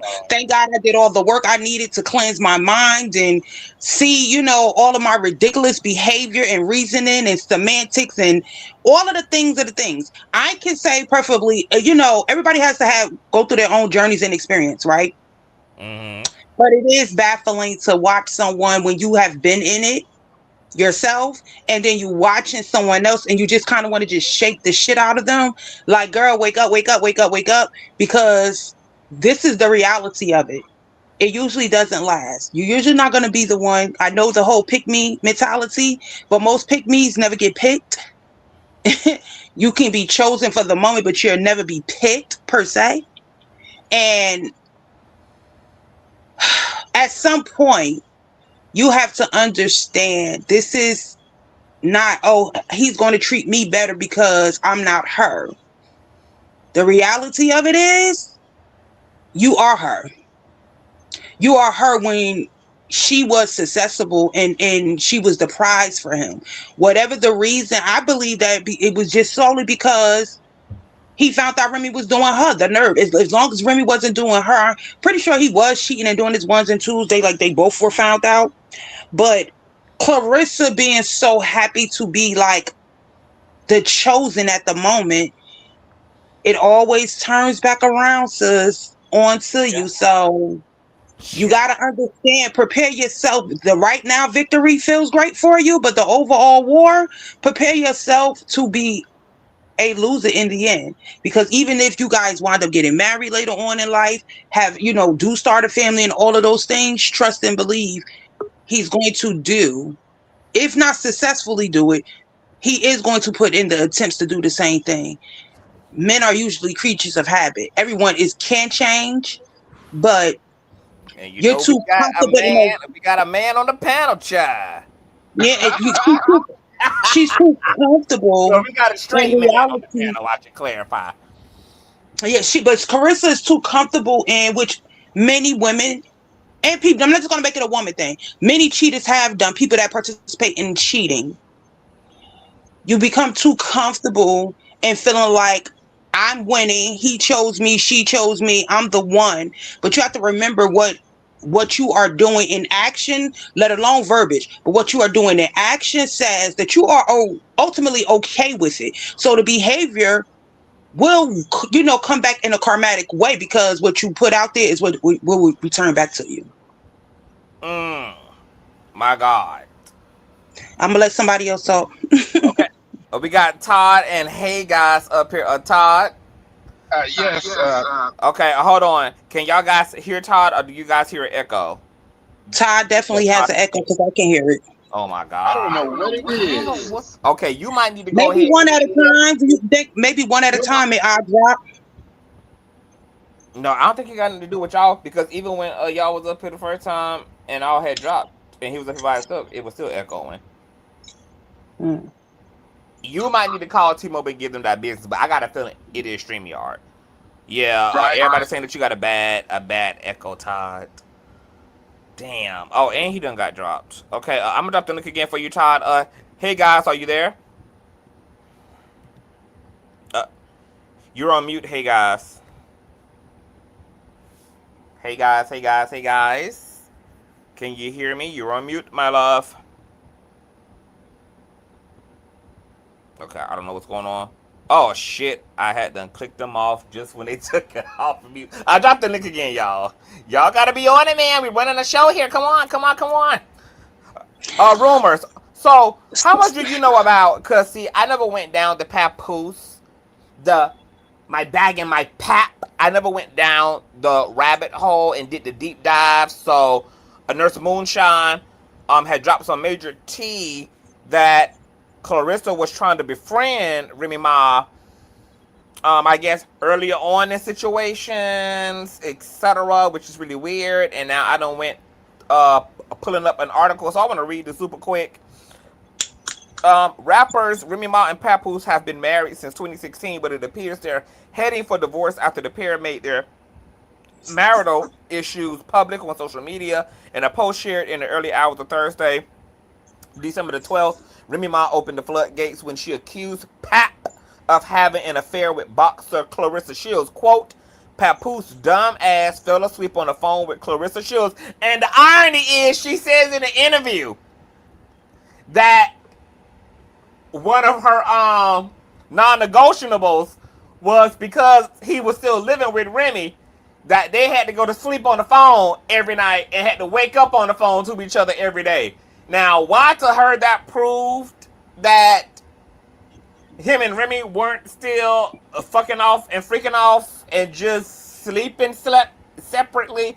Why that proved to her something, I don't know. But it's the irony of her saying in this interview with Cam Newton that was one of her non-negotiables, is he had to fall asleep on the phone with her ass every night, and Remy Ma is exposing earlier on in this situation that this is how she found out about the dealings. So apparently, There were still dealings on Remy Ma and Papoose end. Quote, Papoose dumbass fell asleep on the phone with Claressa Shields. Remy Ma wrote alongside an alleged screenshot showing Papoose texting with the boxer, quote, laying in my house, he refuses to leave. This bitch supposed to be a world champion boxer and get scary ass hung up soon as she heard my voice. Wow. Moments later, she posted a follow-up that showed another screenshot of text from Shields. Quote, Papoose, you fucking dummy, she wrote. Quote, Miss Shields, he took your advice, but not before I screenshotted y'all.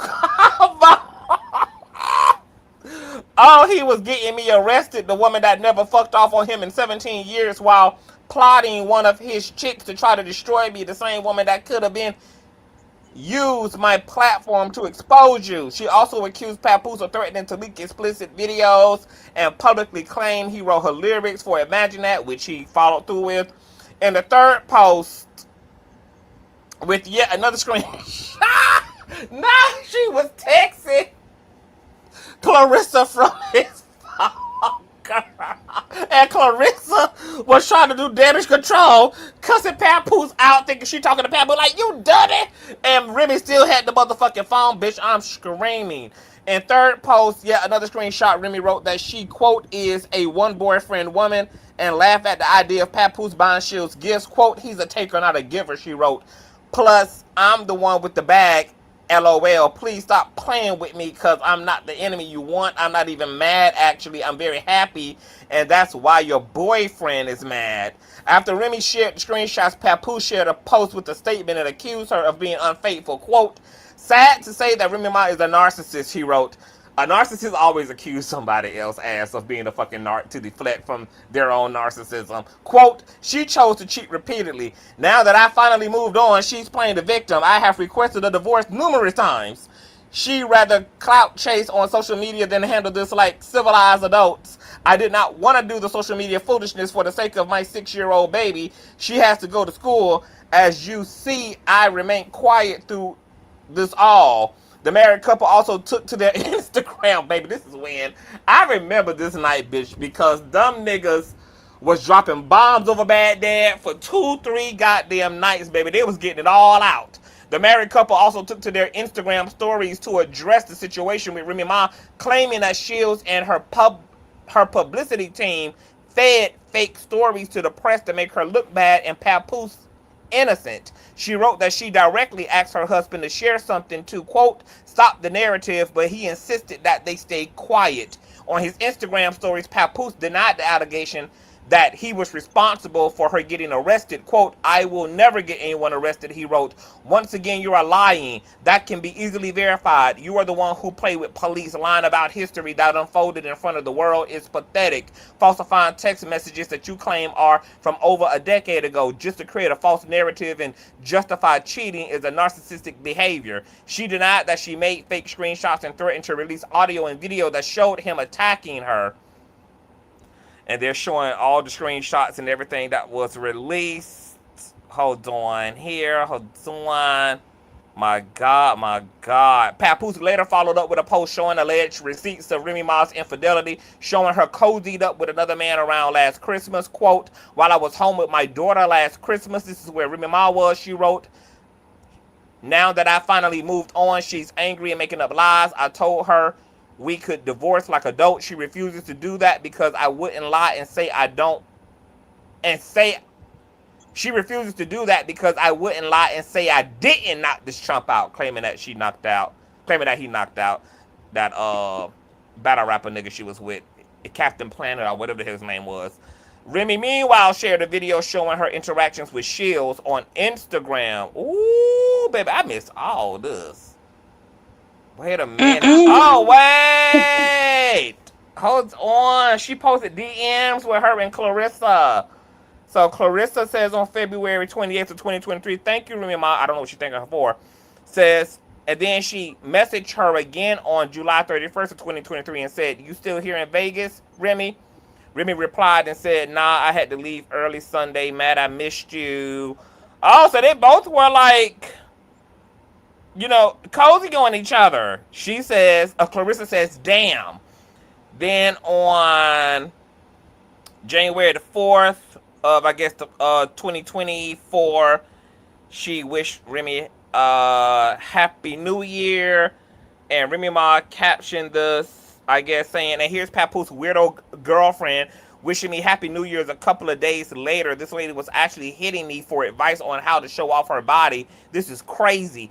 I created this monster, though, praising you, knowing things weren't right, and keeping quiet, knowing the truth.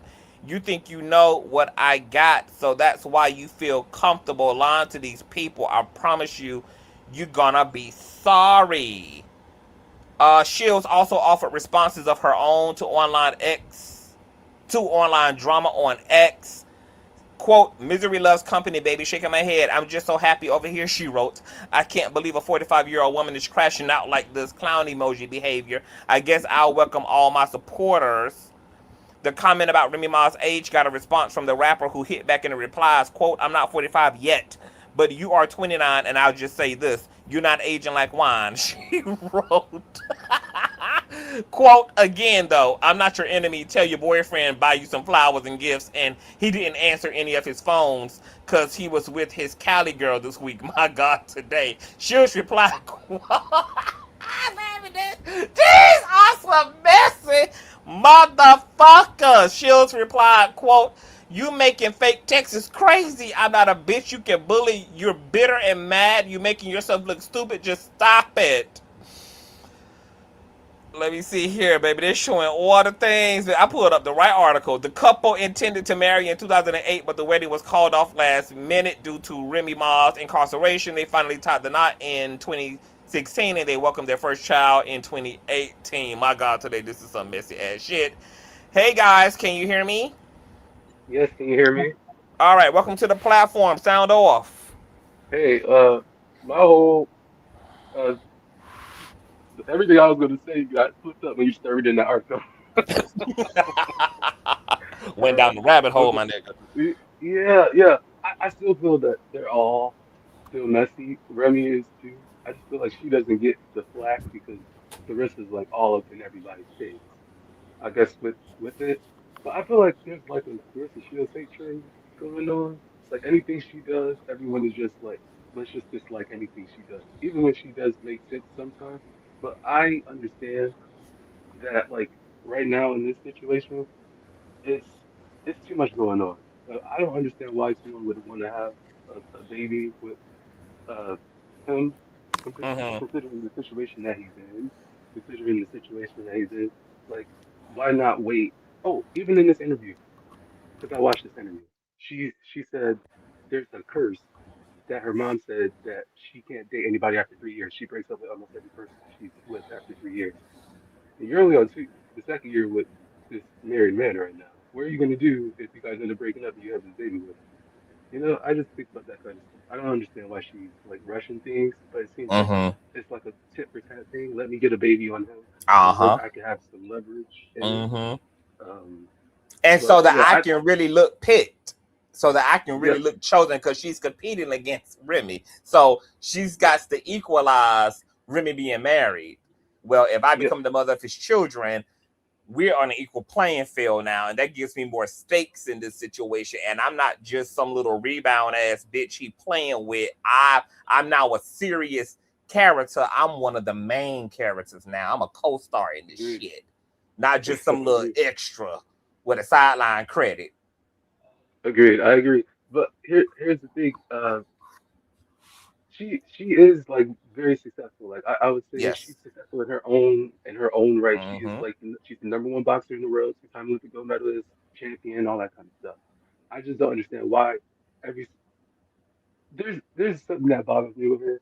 I think for me, what bothers me with her is that she continuously talks about him. Like anytime someone asks her a question about him, Mm-hmm. it's like it's overshadowing everything. Like most people who are introduced to her was introduced to her. How you She was doing, happy. Clarissa? A Pap upstairs. Yep, How was your yep. Friday, Clarissa? Pat, oh, he upstairs. Your hair look nice. Oh, Pat paid for it. He's upstairs. Yep, yep. And she goes on and on about him, and then that's what makes the blogs. Not that her fight is August 15th. she has to go in the comments and say, "Oh, my fight's August 15th." By the way, no one's going to watch your fight if everything that we're seeing is you talking about Papoose, Papoose, Papoose, Papoose. That's the problem. She's letting him overshadow her career, and it's not a good look right now. Everyone is Mm. not really on her side. Yeah, there is, there's these kind of situations happen all the time. Like honestly, like most people who are separated or legally separated, quote unquote, they go and date other people. I understand that, but um, it's just the way this one is playing out online and how it's playing out. It just does not seem like genuine from I don't know either end. Remy, I don't feel like Remy Ma gets any kind of flack the way that Clarissa Shields does, even though we know or from what we've read or seen that she's clearly out doing her thing too. But no one really like is like rah rah at her anytime she comes out and throws dishes at Clarissa. I just feel So like let me it's ask kind you of a one sided. this question then. Who you think stepped Yeah. out first? Because we saw Remy with somebody first. She was with Right. the rapper battle guy, and that was kind of controversial, and people were trying to figure out, oh, like what the fuck going on? And then her and Papoose seemingly spent Christmas apart.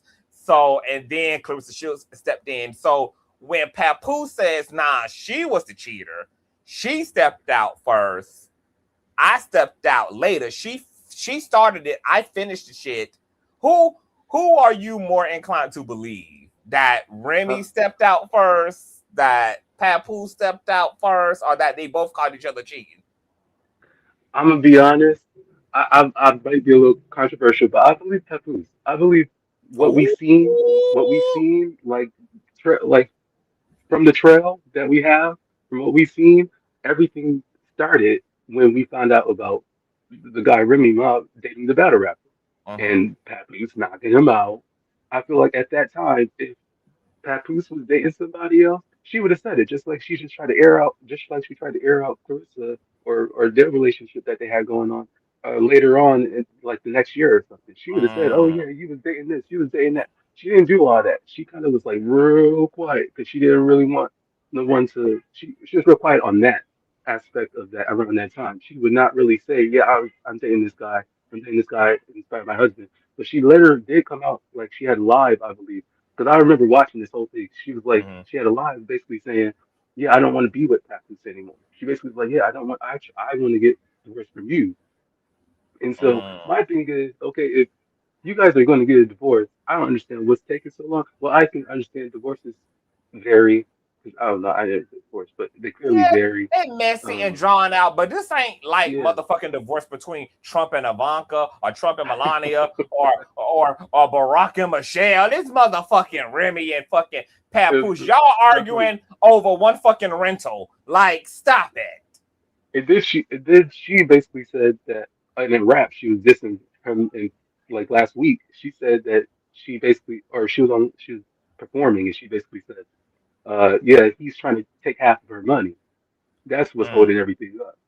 mm. Now, do you believe that he's entitled to have, considering like their entire relationship and how he held her down in prison I and all that kind of stuff? decided a long time ago that I believe that spouses are entitled to whatever the hell they asking for. So I kind of just leave that to that.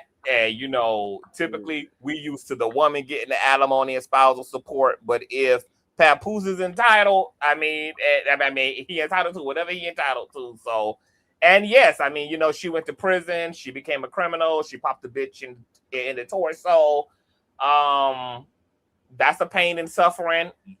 Some people can say that may come with marriage, just to be the for worst part. But yeah, he held it down. He took care of their family. He had to deal with not having a partner for the amount of time she was away, etc. And if they are coming out of their business relationship, because that's really what marriage is. It's just the relationship.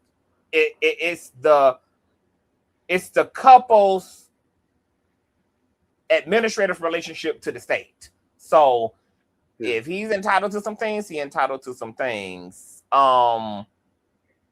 What do you feel about it? Do you feel like he should, quote unquote, be a man and just leave You it see, to where it is and move on with his life? Or do you think he should fight for whatever the fuck he feels he's monetarily owed? I feel like once you enter a relationship is a partnership. It's or a marriage is also a business as well. So whatever they both contributed, I feel they should be able to walk away with, you know. But I know that all gets intertwined when you get married and everything. So I don't necessarily think that, oh, just because you're a man you should just leave every you just should just walk away from nothing. You know, if you contributed something, if you contributed towards everything, and I feel like you should be able to leave with something. You shouldn't just be like everything just go see you now. That's So out how on the do you road. feel about her narrative that she came home broke and that he had spent up all of the motherfucking guap and blew through all her shit? I didn't know that. See, now if that's the case, and she basically built up her money from the ground up, basically after she got out, then that I feel like she should be able to keep her money. You know, It's no but such if thing as your money when we married. when we're married, yeah, that's true. That's true. So see, Ain't no I such guess thing that's as yours probably in us this. See, situation. that's probably what's holding it up because he's probably like I, us, we together, And my and whole she thing is probably like this: no. if you had a right to rip yourself away from this marriage because you decided to shoot some motherfucking body, then You're consider correct. it even if I blew through the motherfucking money because I had to cope with the trauma of being a single father, and I had to cope with the trauma of my partner not being around. Like, he don't have to be perfect while she get to be flawed. So it was a flaw Agreed. for a flaw. He blew through the coin, Agreed. and she disrupted the family's dynamics by putting herself in a position to be a mom in prison instead of being a mom who could be on the streets, taking care of her family, taking care of her children, etc. Yeah, I agree. And I guess like that, like with the Clarissa thing, I just feel like yeah, she's dating him, right? And everything is like just Papoose. Um, damn, I don't know. I don't lost my train of thought. Go back to me. Come back to me. I don't lost it already. Help I've him been out, talking Holy too much. Spirit. Help him out, Holy Spirit. What was I saying? Yeah, like I just feel like what we just said. Like I don't know. Do you feel like she should like Papu should be able to date other people, or do you feel like they should wait until the marriage is over?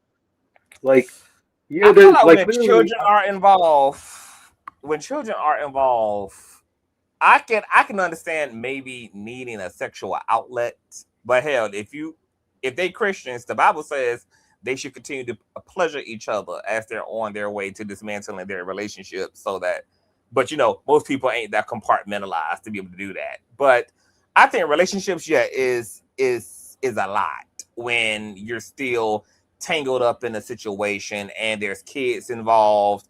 That just seems to me to complicate things. What if this person that you are dating and don't even know if you want to marry, you end up this person ends up pregnant, and now you got another mm, child coming into a complicated situation with a person you may not even make a spouse out of. It's just like, it's just too much. It's just like, actually, especially when there's children involved, like when there's other people that have to deal with the choices that are being made and don't have a choice in the situation. I feel like people should be extra conscious when they have that type of responsibility. Like, think about the fucking kids and don't overly complicate an already complicated situation. Like, you dating somebody, y'all getting serious, your children probably haven't even fully accepted that their parents aren't even going to be in the same house anymore and aren't even going to be mommy and daddy in that way anymore, and everybody already off to the fucking races. Like, it's just, I don't know. It's too self-centered. convoluted. I don't like Yeah, it. Yeah, and it has the potential to bring in more complications because now look at the fact that you now got your girlfriend in a whole tussle with the mother of your children and your estranged wife. Like, it just got messier as a result. Like, yeah, so I think preferably and ideally people should divorce entirely before they embark upon a relationship. If you want to have you a cut buddy and all of that, I think maybe that's reasonable. But to embark upon seriously fucking dating, and you haven't even dismantled your fucking marriage yet is crazy. I agree. I can I feel see like it. it's selfish to even offer someone that type of shit. And the fact that there are people out here who would settle for that is crazy, because I feel like if you really, really wanted to be a valuable prospect when it comes to dating, and you really cared about somebody who's interested in you, that you would want better for them than than than that. Like, why would I even, if I care about you, I'm not even going to allow you to gain feelings for me while I'm still in a situation like that. Like, Because that's also a Clarissa's part of really still in caring the and like, queue. hmm? I said Clarissa's still like she's like sitting in the queue until this is over.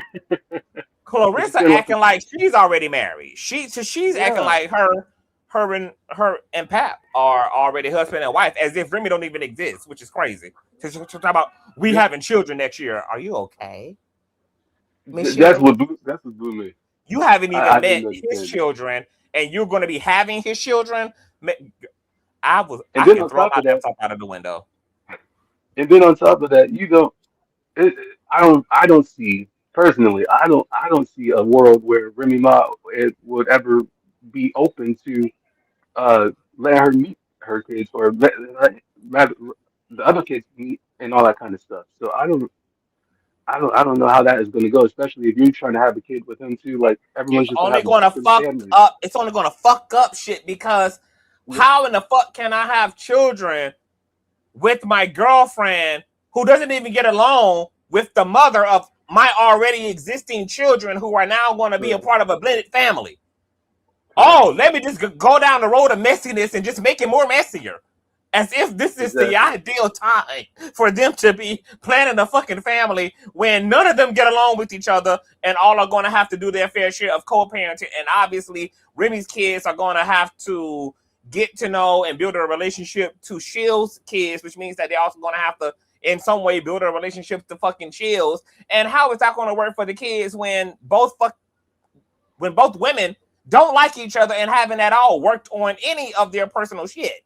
It's just inconsiderate for the kids, because the kids are ultimately the ones who can be sandwiched through and filtered through this fuckery. It's not even fair to them.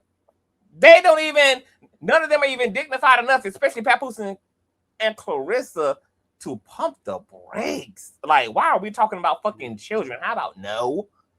No? And I question Carissa's circle. Like, who does she have around her?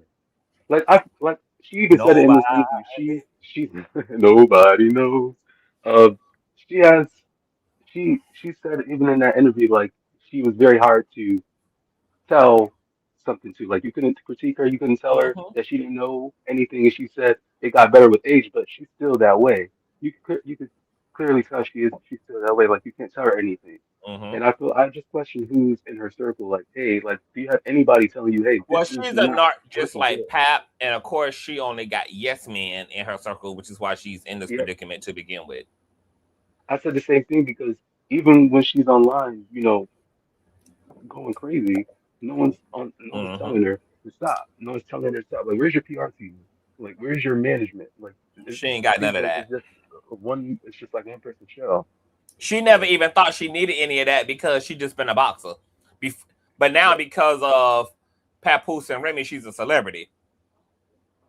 She was just yeah, a boxer and before, so she didn't really need all the PR and all of that, because she was an athlete, so yeah, it didn't cost all that. But now she done raised the stakes, and yes, this will be the part, baby, where you need PR.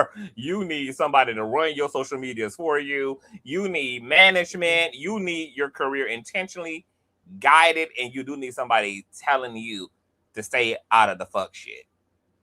exactly, because she's always talking about, oh, I want to be the Beyonce of boxing, and I want to be the Serena Williams of boxing. Well, two people you just named, they ain't out here doing what you doing. They're not out here online arguing with people and trying to defend a relationship or even in a relationship like that. Matter of fact, so I just feel like her whole brand needs a whole overhaul. What would you, if you're in this kind of situation, are you what would you what advice would you give to Carissa if you were in If that I was her situation? manager, I would have her mouth medically sewed shut. because she don't need it. All she needs is her hands and her ears and her eyes and her brain. So I would have her mouth medically sewed shut.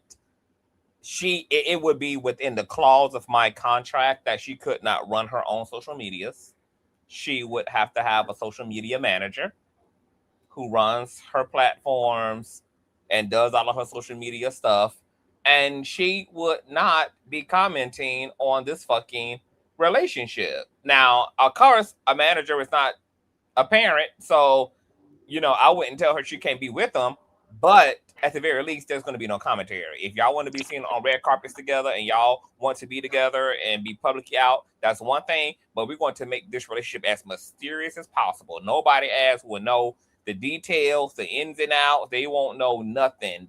They'll see y'all together. People will talk. We'll use that as momentum, but yes, I would stop the commentary on the fucking relationship, and I would definitely, she could not be in control of her own social medias. And I think Can I hop in? Yes. Cause I want to get fair. I want to be fair and balanced. I do not believe that even if her team was opposed to this and they are vocal about this, that Claressa will even listen. Because I personally believe she knows, like when these people do these interviews, whether it's, with journalists or podcasters, you genuinely get a list of the questions that are going to be asked, right? And yes, there are exceptions to the rules where people can still throw things out there that wasn't discussed behind the scenes. Claressa knows that her fame, not her success, but she knows her fame is tied to Remy Ma. She's also, because this is how, speaking from experience, this is how most the other women, quote unquote side chicks, whatever you want to call them, this is the mentality. It becomes like a battle with the other woman. It is about the man, but that's when ego steps in. It's more or less, like her trying to establish that she's just as great as Remy. Actually, she's better. We know that when it comes to women's community, I'll stick to the Black women's community, but in just women's community, we deal with a lot of ageisms, right? So age is a factor, not as a crutch for bad behavior, but I'm younger than you. I'm my success. I don't have the criminal background that you have, etc. All of the things to try to weaponize against Remy, right? Not to say Remy's innocent. Claressa is very clear on what she's doing. All her talking points about Pat is to continue to throw daggers at Remy. Now, one thing I will give Remy, she's not as vocal. She has been vocal when she does speak, whether it's through text, tweets, or verbal. Right?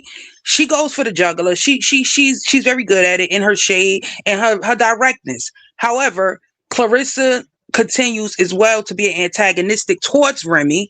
Because it's like, Papoose is the prize. I want all of the things that Remy would say bad about and has said bad about Papoose is what Claressa championed. Good about. Mm-hmm.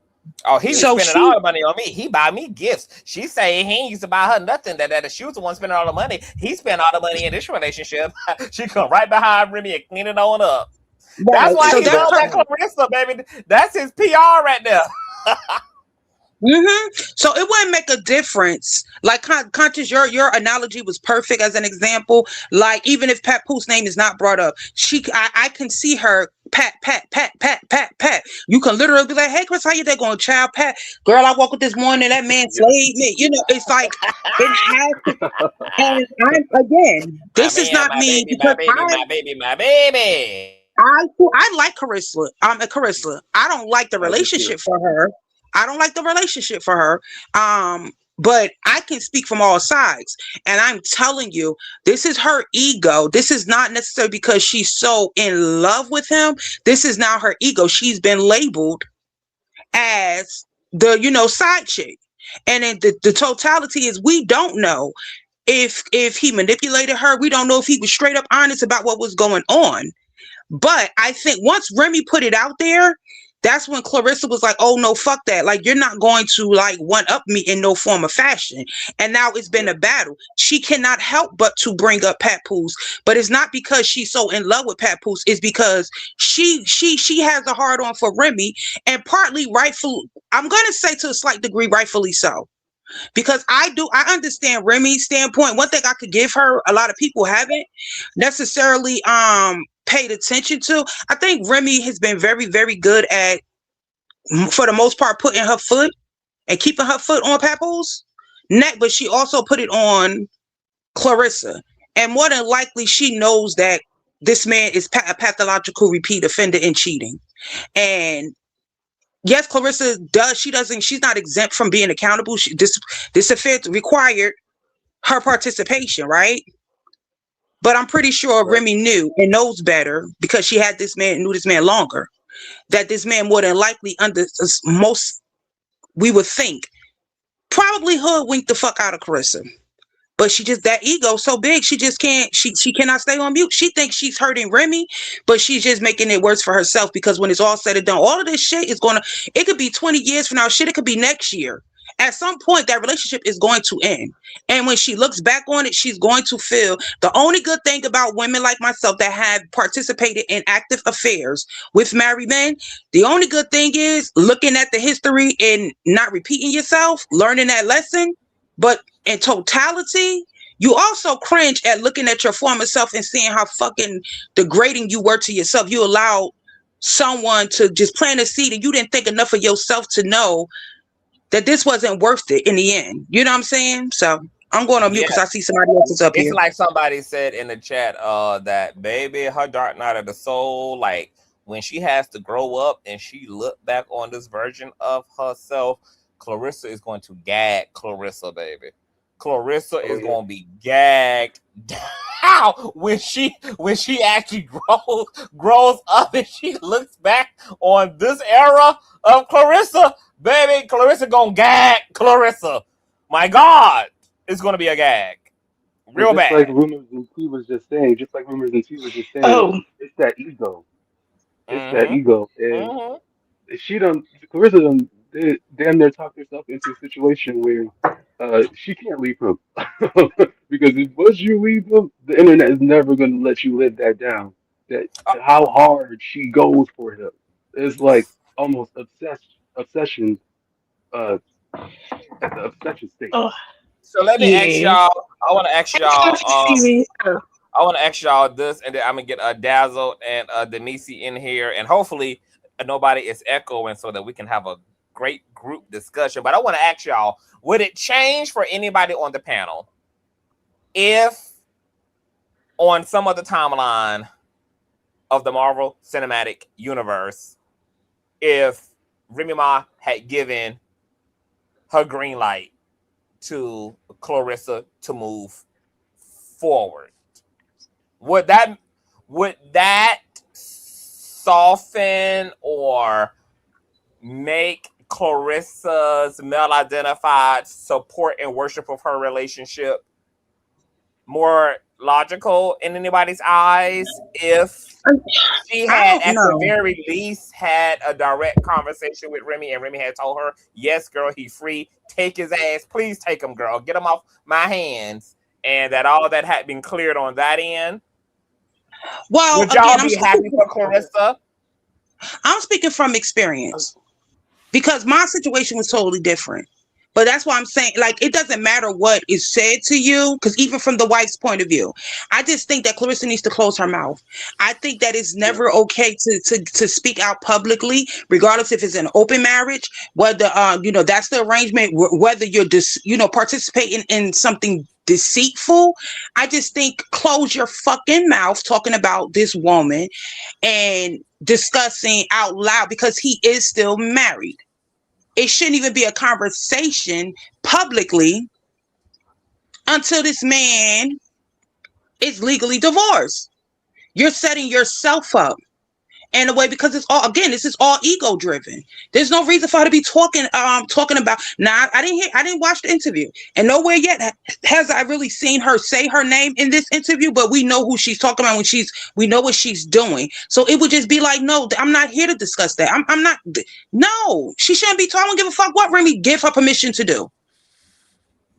Because there are a lot of legally married people who have moved on and who are dating and but are still legally married, but are legally divorced. I mean, but are legally separated. Separated, right? Yeah. How do But y'all it's feel still in about a, them type of situations? Does that equalize the playing field when that's the case? for me, that was my situation. It still turned out to be the same scenario. He's still married to this woman. There's certain things that keep you attached, as you just wonderfully stated. And asking that other question, why would you want, there are children involved, and you're talking about making children with him next year, and you still haven't even met that child? So even if they're legally separated, there are signs there that shows you that there's always going to be, until he's divorced, and even once he's divorced, there's always going to be an attachment to this person. How can you even trust this situation? Which will lead you to which this is why we seeing her talking about they be on the phone till he go to sleep at night and shit like that. This is why she was DMing or texting Remy on the low, reaching out to her and everything else, because you really don't trust this man. No matter how much you're sitting up here champion and, trying to paint this pretty picture, you don't trust this man. And rightfully so. But I'm gonna let somebody else talk. And I want to get Dazzled and Demisi in here. Dazzled, can you hear me, my love? Can you hear me, Dazzled? Uh-oh. Yes, I can hear you. Hey, Conscious. Hey, y'all. Okay. Hey, boo. And hold on for 1 second. Yes. Can y'all Can you hear me? Dazzle? Uh-oh. I think we got a delay. Can you hear me, Dazzle? Yeah, we got a delay. If you got me on in the background, turn me off and only listen to me through the device you on. No, I don't have you on in the background. Can you hear me? Yeah, we got a delay. Yes. Okay, I think we got a little bit of a delay though. Okay, great. Can y'all hear Dazzle? Or is she giving an echo? Because we know that StreamYard is echoing. Everybody, can y'all hear Dazzle just fine? I can Before hear her. she moved into her talking points, can anybody here on the panel hear an echo, or she sounds fine to everybody? She sounds fine here. Okay, good. I'm just waiting for some confirmation from the chat, Dazzle, and then I want you to hit the ground running. Give me a 1 in the chat if y'all can hear Dazzle just fine. I just want to make sure that she doesn't have an echo, because I can never hear it on my end, even when there is an echo. Okay, I need some crowd participation. Chat, if you can hear Dazzle. Okay, thank you. Dazzle, hit the ground running, boo. Okay, so first off, the timeline is messed up because Papoose and Claressa has been shown to be lying about the timeline. They keep saying that they met in 2024 and stuff like that. No, those text messages go back to 2020. So they met way before that boxing thing, that boxing game, whatever. So she was messing with this man way before Remy Ma was even cheating with the other man. She was in Remy Ma DM because she wanted to be, be like Remy, just like Remy, get fashion tips from Remy. Then on the same day, because I was watching on another channel, on the same day that she was in Remy Ma's DM, she was actually also in Papoose's DM. So when she say she ain't know who Papoose was, she didn't know that he was a rapper, and she didn't know that he was married initially the whole time. She been knew who Papoose was. You knew who Remy Ma was. My God. So you knew who Papoose was. You knew they were married. Wow. That's for one. For two, she's mad about people calling her a side piece because she actually was. My God. That's for one. For three, Remy Ma Ben knew that Papoose was a cheater. Come to find out, Papoose was cheating on Remy Ma when she was in jail. When they was going back and forth for those 3 nights, Remy Ma was talking about how she came home from jail and got into a fight at a Thanksgiving party or a Thanksgiving event, dinner with this other girl, I guess one of his baby mamas. And she was like, I knew she wasn't lying. I was just mad. So she was calling her a liar, telling her that she lying. She wasn't messing with Papoose. Whole time she was. Whole time she had text messages of Papoose and his baby mother and his baby mama is sending him like underwear pics, her and her underwear and stuff. So he been doing stuff. I don't get the whole So not Papoose was a good only, man. so No. Dazzle, are you telling me that not only Hmm. is is Clarissa willing to be coleslaw to a married man, but that the married man she's coleslaw a side piece to also is a cheater? Yes. My God. And then And it she gets worse, right? mm-hmm. It gets worse because I don't think because she was going around making it seem like because she gave Papoose a key. Because see what she do is she tell the world Yeah. everything. She Mm-hmm. just keep putting her business out there, right? And then when people make content about it, she gets mad because they use her own words against her. Okay, so she done told the world that she gave him a key and all this other stuff and insinuating that they live together. He went on Vlad and was like, "Oh yeah," and insinuated that they were engaged. He went on Vlad and he was like, "Never a ring, and we don't live together." My God. So he make her look stupid too. I mean, it's a lot of stuff that I don't understand. And then to make it so bad, she keep talking about Remy Ma. She been talking about Remy Ma since the day that Remy Ma bust them out. She can't keep her name out of her mouth. And then not only that, she dresses like her. She starts saying the same Mm-hmm. slogans that she say. Mm-hmm. It's terrible. It becomes it's a obsessive. destiny. And It's a then if destiny. that ain't She's bad, destiny swapping with Remy Ma. This is a destiny swap.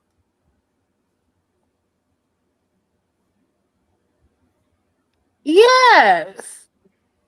Yes. And it's very cringeful to see. And then it's like it's almost like you. And then she wants Remy Ma to apologize to her. She wants Remy Ma to tell the truth. My I'm God. like, what do you mean? She is telling the truth. You're the one that's coming up with different dates on when y'all met and stuff, and then making. She's basically blaming Remy Ma for everything. And then it's like, why do you want Remy Ma's kids around you? The golden child shouldn't be around you. You hate her mother. You want a destiny swap with her mother. Why? It's just weird, conscious. This is very weird and it's very Destiny hard to swap. watch. It But is Clarissa Ma in the building. It's destiny swap. Can I say and to something? make it so bad, she act like she's so unbothered by what when Remy does say something, but you can tell because she runs online for everything else. But when Remy Ma comes out with a song or whatever, she gets real quiet, right? But you heard the song because then you start repeating the lyrics like, "Oh, I'm never the two, I'm always the one." When Remy Ma was like, "Always the one, never the two," things like that. Like she is weird. She's a Screaming. weird girl. Okay, hold that, Dazzle. Thank you for all that intel for one, baby. Thank you for laying out the Carfax on Miss Clarissa. Coco, welcome to the platform. Can you Oh, hear me? yes, I can hear you. Can y'all hear me? Okay. Before you get started, can y'all hear Coco? Is she giving an echo or is she echo free? Well, so far she's not echo up here, but we wait for the chat. Okay. If y'all can hear a Coco and y'all not getting an echo, please give me a one in the chat. Give me a one in the chat. I'm gonna need that up off for you all. Okay, she good. All right. Go ahead, Coco. Okay, I just want to. Okay, I've been following this very closely. They needed each other. I'm talking about Clarissa and Mm-hmm. Pap. He licking his wounds because his rap career never took off. All he had was that one deal. His whole claim to fame was K Slade and that deal from like over a decade ago. So when I'm sorry, she might have loved him at a time, but it's only so long you're gonna respect a man who's not a provider. And so she probably did start, creeping out. I ain't saying who, well, I think he was too, but I'm just saying, yeah, she lost respect for him. And during that time, Clarissa basically picked him up off of Remy couch because that's where she got him from. It was a means of survival for him, not only for his bruised ego, because remember the whole thing blew up, with the easy to block captain thing. So his ego was crushed. Not only that, they've been together, since they grew up together almost. So I'm sure that was hurtful. So she had to pick him up, dust him off, got him off of Remy's couch. Now you got to remember, she needed him too because she desperately wanted mainstream fame. Because she feels like I'm this two-time Olympic gold medalist. I got all these belts, all these titles. God damn, why can't I get famous? Why can't I get these $20 million Nike deals? So she wanted crossover. That she want crossover appeal. And she don't know he from Brooklyn. He really a proximity hustler. So he got next to her. So that boosted his ego. They gave each other what they needed at the time. I think what Pap did not anticipate, he didn't know that Claressa was a nut job. He didn't know just how loud and embarrassing, she was. That's what he didn't anticipate. But they needed each other. She needed that mainstream crossover. She wanted to be known, and he needed his ego repaired. And he's got a failed career. Really, her, yeah, and hers, I will say this. She is a very well decorated She boxer, is. but this is as high as she's That's gonna go. Her brand is ruined. Boxers only have a certain short shelf life, and she is right there at it. She will not have any brand deal. She traded in what could have been a Serena Williams type legacy just for some doggone shade room. And I just want to say this. Look, I've watched this. Clarissa don't care nothing about dating no married man. Yeah, look, her family is off the chain. Her sister, she's like a raging alcoholic. She be on Facebook lives talking about selling her, you know what, like very dysfunctional. So what I'm telling you is, Clarissa does not. She come from the gutter. I mean, and she's said that. But I'm yeah. just saying, she don't got no morals. She don't care nothing about being no damn married man. She cares that she's being judged and confronted with it. But she don't care nothing about that.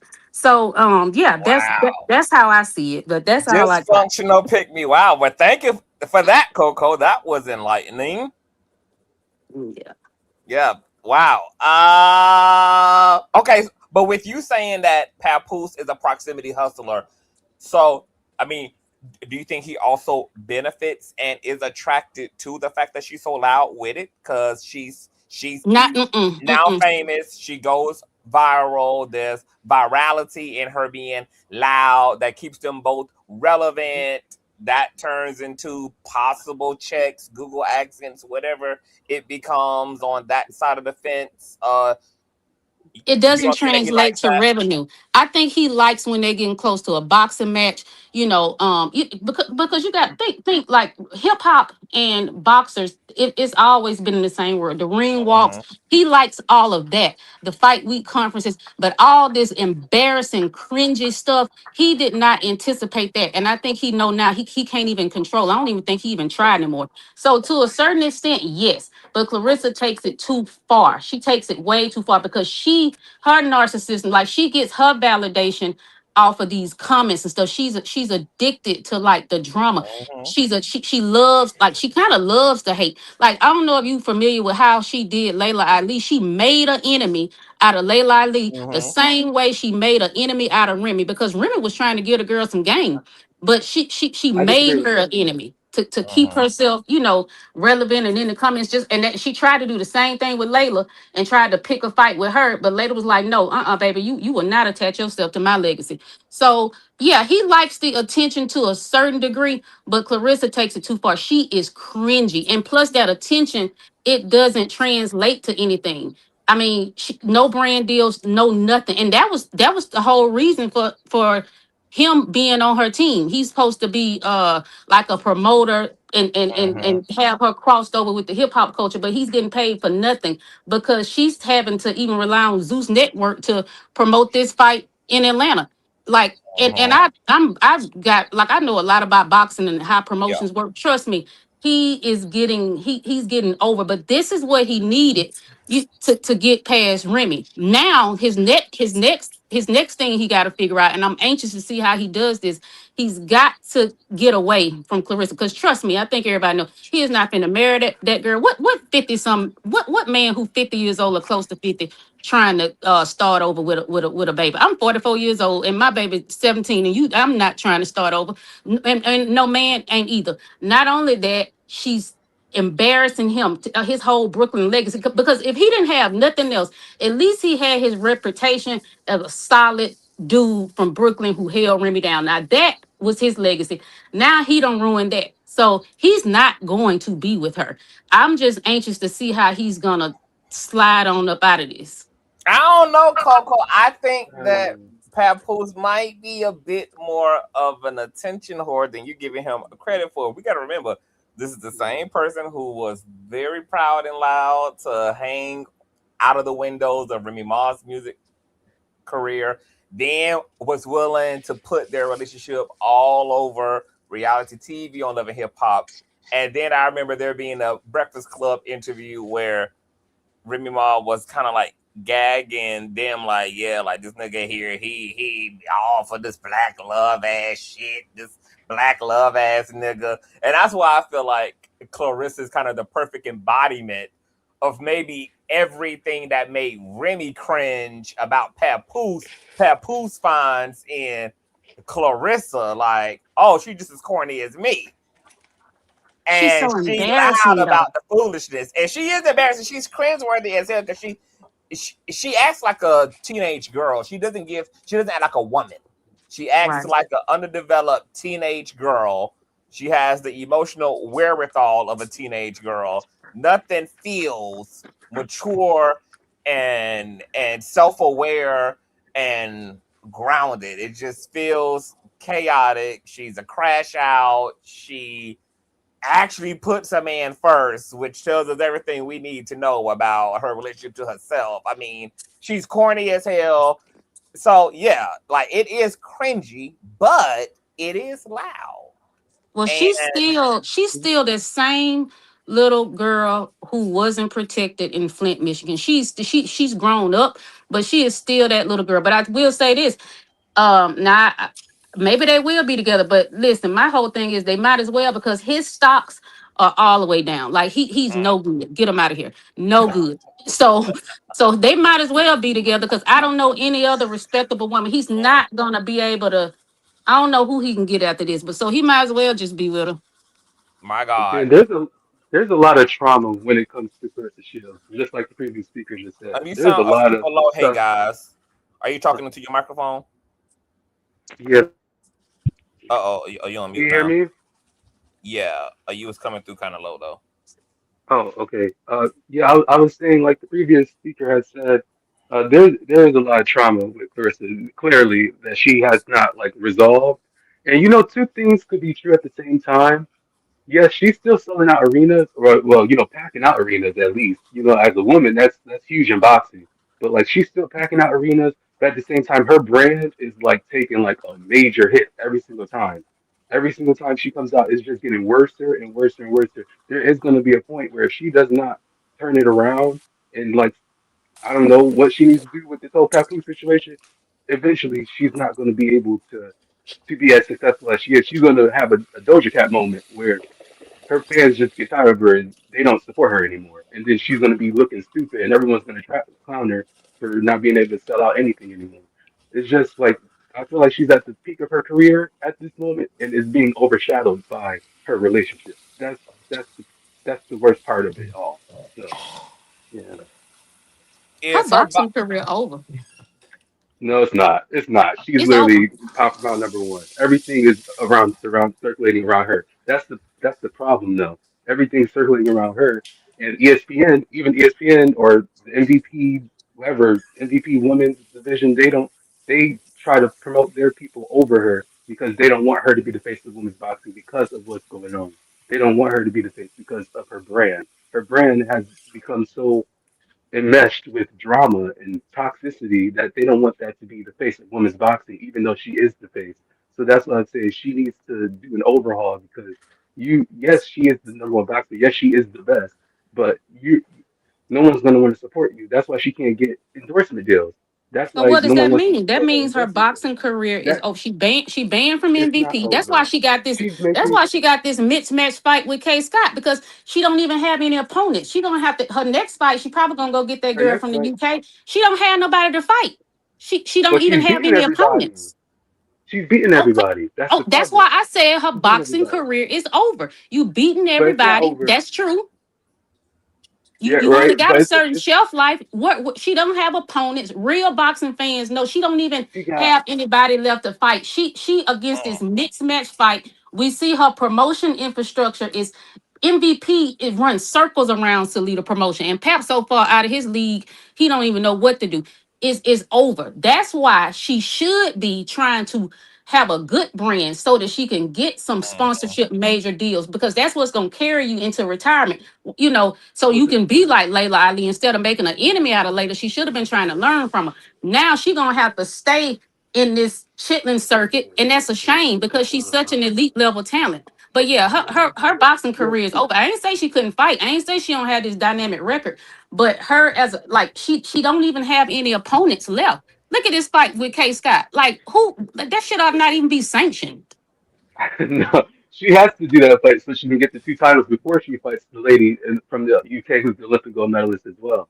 But at the same time, I understand what you're saying. That once she fights these two people, she only got what the other lady too. She only got like two more fights, and then after that, like you just said, yes, I will agree. She's gonna be in a situation where who else are you gonna fight? Because unless you're doing rematches, you don't have anybody else to fight. But I would say at this moment, is she's building attraction that needs to be managed correctly or it's going to blow up in It's her gonna face. It's fizzle. already blowing Yeah. up in her face Well, in a wait a way. minute. It's going to fit or it's going Can to I hop fizzle. in here with a question to because I don't follow her like her fights and stuff. I don't follow the boxing career. However, am I wrong to believe that I like what a year ago so she was talking about she was getting into music? Was she not Oh, Oh, it's supposed to be terrible. doing please. a music It's career? terrible. That's Terrible. laughable. No, Terrible. I'm just Do saying, not listen like, to her. I do not because maybe recommend it. that's that's something that she has in the back. And listen, we are talking about someone that is in a sport that does provide a lot of head injuries, right? Yes. And a lot of times people don't get when we see erratic behavior such as this. This is really erratic, right? People dismiss it as to like a normal behavior with someone like it's a narc, et cetera, et cetera. And the truth of the matter is we may be seeing some signs for the CTE and all of that in the irrational behavior, and we just don't know that's what it is. Hence why I'm asking about the music career or whatever the case may be, because she may have in her mind having Papoose. I mean, a lot of people do down talk his career because he never crossed over into mainstream or whatever. And this is why, like, people that have followed his career from the beginning to present, a lot of them say, he is a ghostwriter. I don't know if that's to be true or not or whatever, but we know ghostwriters are very successful, right? Um, and I'm wondering if she's aligned herself, even like engulfed herself even deeper into her delusions because she thinks there is something beyond this. She really sees them as a power couple. She might, but I know she ought to see. That's how I know she got nobody around her who really cares. At this level of an athlete, you should have corporate walls around you. Like, let's say this. If Serena Williams was crazy, we'd never know it. You know why? Because her brand, her infrastructure protected her. She couldn't just go on live and wild out. You know what I'm saying? And that's why she rich now. She ain't never got to pick up another tennis racket. So I don't know what her long-term plan is. All I know is I'm not seeking mentorship from Pap, and this ain't even to shade him. How you gonna get success from if you never like reach that level of success yourself? You couldn't get But your career off. That's why you gotta ride on but this you know lady what the rumors coattails. are, right? You know that the rumors have always been that Remy's career wouldn't be what it is if it wasn't for Rap. I mean for Paps. That's why they always say he was her ghostwriter. Don't know if it's true or not, but and those talking points, I could see her being disillusioned that way, right? And then too, even to the point of not having you guys' point of not having people that are around her to help guide her and things of that nature. There's always exception to the rule. We assuming these things, and the reason why I'm emphasizing this because remember we had a Whitney Houston. Shout out and rest in peace to my auntie and all of that, but she had a whole team. She had people trying to make sure that her shit didn't get exposed, and yet it still was exposed because of her behavior, and also because of the enablers that she had around her too. But she damn sure had a solid team of people trying to make sure that the public never saw the truth of the matter, and it wasn't a damn thing they could do about it. I don't know. I know Yeah, anybody who around Clarissa is people who getting paid.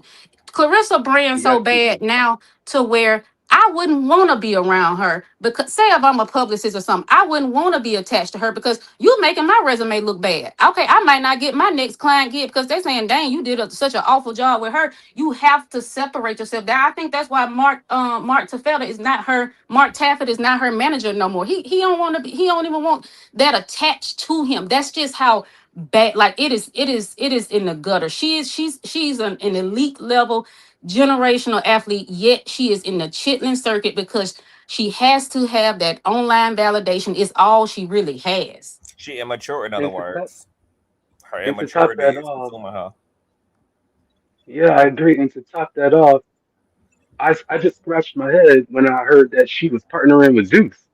Like Yeah, that completely goes against almost everything that she was previously standing for before this whole Papoose situation came about. It's just like you want to be a representation for the black girls coming up, and you want to be like this role model, you say, but you're basically partnering with something that is not really showing black people in a good light. And you are constantly over there now. You're constantly trying to partner with them, and it's not that's not also a good look on your brand as well. It's just like everything is just not going right with the whole brand situation. That's why I said she needs to completely overhaul. It's just not working. she Nothing is need she working need over a there. brand. She need a overhaul. Somebody got to come in like with a takeover. Just like what you were saying earlier, what the host was saying. Like she needs a takeover. Like I ain't asking you, I'm telling you. You know what I'm Hmm. saying? But I Hmm. mean, and I Yeah, That's don't how even I know would how that be. can That's how I happen. would be. Foot down, foot to neck. Right. Strict programming because baby, with Clarissa, you can allow her to have no type of creative input, baby, because whatever she gonna input is meant to topple the damn table over. No, ma'am. Like you got to really run the show, and she got to be the pure talent, but she got too much ego to allow that to work in her favor. She is literally immature as fuck. she's one of those And she people who thinks she feel is like the they have to smartest control the narrative. crayon in the box. I mean, this lady actually thinks she's winning by being with a cheater and a married man. And she's out here thinking that he's the prize. Clarissa mind is not there for business. And to Coco's point, it's sad because she got the makings. Clarissa could have been thriving on top of thriving right now. She could have been she right now she's supposed to be setting up her pivot and her chapter two. And her chapter two is supposed to already be laid and mapped out. But because she's doesn't know what she's doing and she doesn't allow anyone else either to do what they are skilled to do, which is to map out careers and pivots and chapters and to take people from this point to that point because many people have been able to pivot and go into entrepreneurship, go into various levels of branding, etc. And I think the potential is still there, even though I do agree that Me that too. window, if it is there, is closing and closing rather fastly, like an elevator door. And Yep. I also don't think that Clarissa will let anybody else run her shit, and that's going to be her downfall. Is that she won't hand it over to someone else? Yep. Yep. She won't She hand it had over. she handed her career to Papoose when her contract was up. She had to renew with Salida Promotion. They are a traditional boxing promoter. They do the logistics. They solid, but what this girl wants is visibility. She wants to be on shade. She want all this. So anyway, Okay, we have an audio Uh oh, issue. are you breaking up, Coco? uh-oh. I drop down back. I'm okay. I'm gonna drop the Ooh, link but for but to Coco. to basically add on to what she was just saying, Say the that the whole again. shade I room think I. thing. Mm-hmm. Oh yeah, the whole shade room thing and everything. Uh, all they do is post about He now has an echo. her Oh, imperfections. it's Oh, Streamyard. oh. Streamyard acting a fool. And the infamous echo back. My God. Well, before this any worse, I'm gonna dip out to Carissa, girl, because Do y'all think that they will be successful as a reality TV? Because I got a feeling that Papoose is about to bust out the reality TV idea. We need to be on a season of the Pap and Carisha show. I'm gonna tell you the funny thing is because we do live in a society that Oh, they promotes saying that everybody is scarcity. echoing. Hold on, boo. Is everybody echoing, including rumors, y'all? Yes. Bless you. Oh, she is echoing. Yep, I'm echoing too. Oh my God. I guess everybody gonna have to drop because it's not gonna get no better while everybody's still up here. Yeah, they saying everybody echoing, so I'm gonna drop everybody, and then I'm gonna drop the link. Coco, are you back? I'm back. I'm trying to drop down again. Okay, Be I'm hold with on. you. Can y'all hear Echo? I mean, can y'all hear Echo? Can y'all hear Coco? Cause she dropped and came back up. Can y'all hear Coco? Or is Coco echoing too?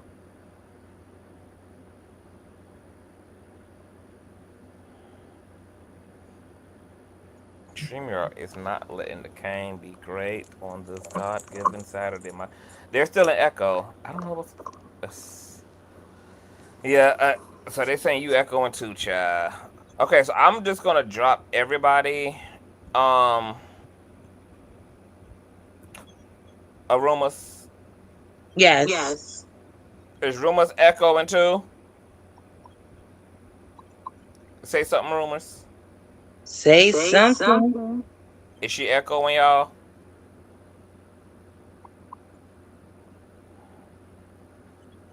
If she's damn, you echoing too? They say you echoing Okay, that too. means we don't care to know. All right. All right. That was a Rumors, child. Damn, StreamYard. StreamYard is tripping. Oh, God. But that was some good intel, child. Everybody came up here and filled it all in. Okay? Coco dazzled, honey. Everybody was giving the things. Wow. I've definitely been sleeping under a rock. I told y'all, baby, I put people in the goofy category because their situation is just loud enough, baby. It don't even need no extra commentary. But today, Saturday Fun Day, child. Let's listen to a bit more of this, child, now that we going down the Clarissa Shields rabbit hole. Him and his ex, she was with somebody already. Okay. They don't like to talk about that. They won't even talk about this end because we so. Okay, so she's saying, girl, Remy Ma was already had a nigga. Remy Ma had a nigga. Jesus. And we so great, but it's like on her end, she had somebody too. That's while she was married. Yes, they're going through a divorce right now. Papoose filed for divorce. Wow. So going through that as a woman, when other women hear this love story, I can hear the comments now. Yeah. But why, girl? Why? Out of all these sharks and dolphins and whales in the sea. Okay, so he asking a question I said I wanted him to ask too, like, what's T? You decide, Papoose. Well, one, I would say that I wasn't looking for a man. I met somebody who became my friend. Me and Papoose, he would tell you, like, we're best friends. People be like, oh, he called you his best friend, not his lady. He called me his woman, his best friend, his queen, whatever. I'm everything to him. But one thing I would say is that we went from friends to best friends to now we're in a relationship. And I would say that they say, why him? Pap is a great guy. He's a great guy. He's very nice, very calm, very protective. He will punch you in your damn face. Quick. I thought I had a hearing problem. He got a hearing problem. Quick. And I could never be with a man who can't fight. I'm happy that he know how to get down. Like you seen it? Yeah. So like, you should be happier with a man who is completely available for a relationship. And the reason why I asked that, we live in... Because, baby, he punching faces and fire, but he ain't fire hard enough to get up out that motherfucking marriage. I have a lot of conversations. And when you're talking about relationships, especially recently, there's been a lot of women that sit across from me and they talk about things that they're not going for. I saw that in a few of your interviews. I saw you work here with some girl. You know what I'm saying? But for you, instead of me hearing all the reasons why you wouldn't, you were talking to a person who was married. And I'm not highlighting these things to throw it in your face. I'm just bringing it to the point of, you was talking to a person that was married, going through a divorce. He's older than you. Yep. He has a dating history, and on top of that, he's a popping individual. And like you would always hear at the end of your flights, and still, you dealt with him or dealing with him. Mm-hmm. So for your relationship and your sanity as a person, when a person says, hey, girl, you stupid, do you care to explain? I'm 31 years old, and I've lived a life that a lot of these women who comment on me could never live. And when I say that, I've been engaged. I didn't get married. There, right? No domestic violence relationship. I don't let men hit me, mistreat me. My mom crack a joke and be like, every time my sister Brianna have a kid, I get a new boyfriend. My mom crack a joke like that. All my sister kids are 3 years apart. And my time with guys have been 3 years, and I'm like, oh, done. Out of here. So, with that being said, I have done what's best for my life, and I know how to choose a man who's good for me. I'm not a person that think that every relationship will work out. It's not. People talking about car crashes and airplanes. Oh, there's so many more car crashes than airplanes, where there's many more breakups and divorces in the world than anything else. I don't know why it's such a big topic. To me, it's like, it's so petty. People make this be a big thing when it was like, she's over there living her happy life. We're over here living our happy life. Our happy lives never were intertwined. Never. So it's like when I hear this stuff, I think that women who try to come for me, they're mad that he didn't stay there and deal with it, and he moved on. That's the only thing. He moved on with somebody, like you said. He's older than me. I'm younger. I'm top of my game. Got my own money. I look good. My body look good. That's the problem. He was supposed to downgrade. He's supposed to go to like some Instagram model who got like 2,000 followers and do that. He ain't supposed to be able to bag the greatest. That's the problem to me. That's the problem. Because it's like, I ain't never done none of y'all. All I did was be in a happy relationship, be with him. My God. We gonna put Claressa and Papoose and Remy on the sick and shut in list, and any other side piece that's hanging off the edge of the goddamn plate, baby, waiting for his moment, baby. The whole goddamn family on the sick and the shut in. I'm only in the mood every now and again for the goofy shy. I don't know when we'll talk about Claressa ass again. I don't know when this will be a thing again. I was just in the mood, baby, on this God-given Saturday, and I hope y'all enjoyed it. Okay? I may rewind this interview back and watch it in its entirety just for the hell of hell. Okay? Shout out to Trina. Who out of the way, baby? She done married for love and not coin.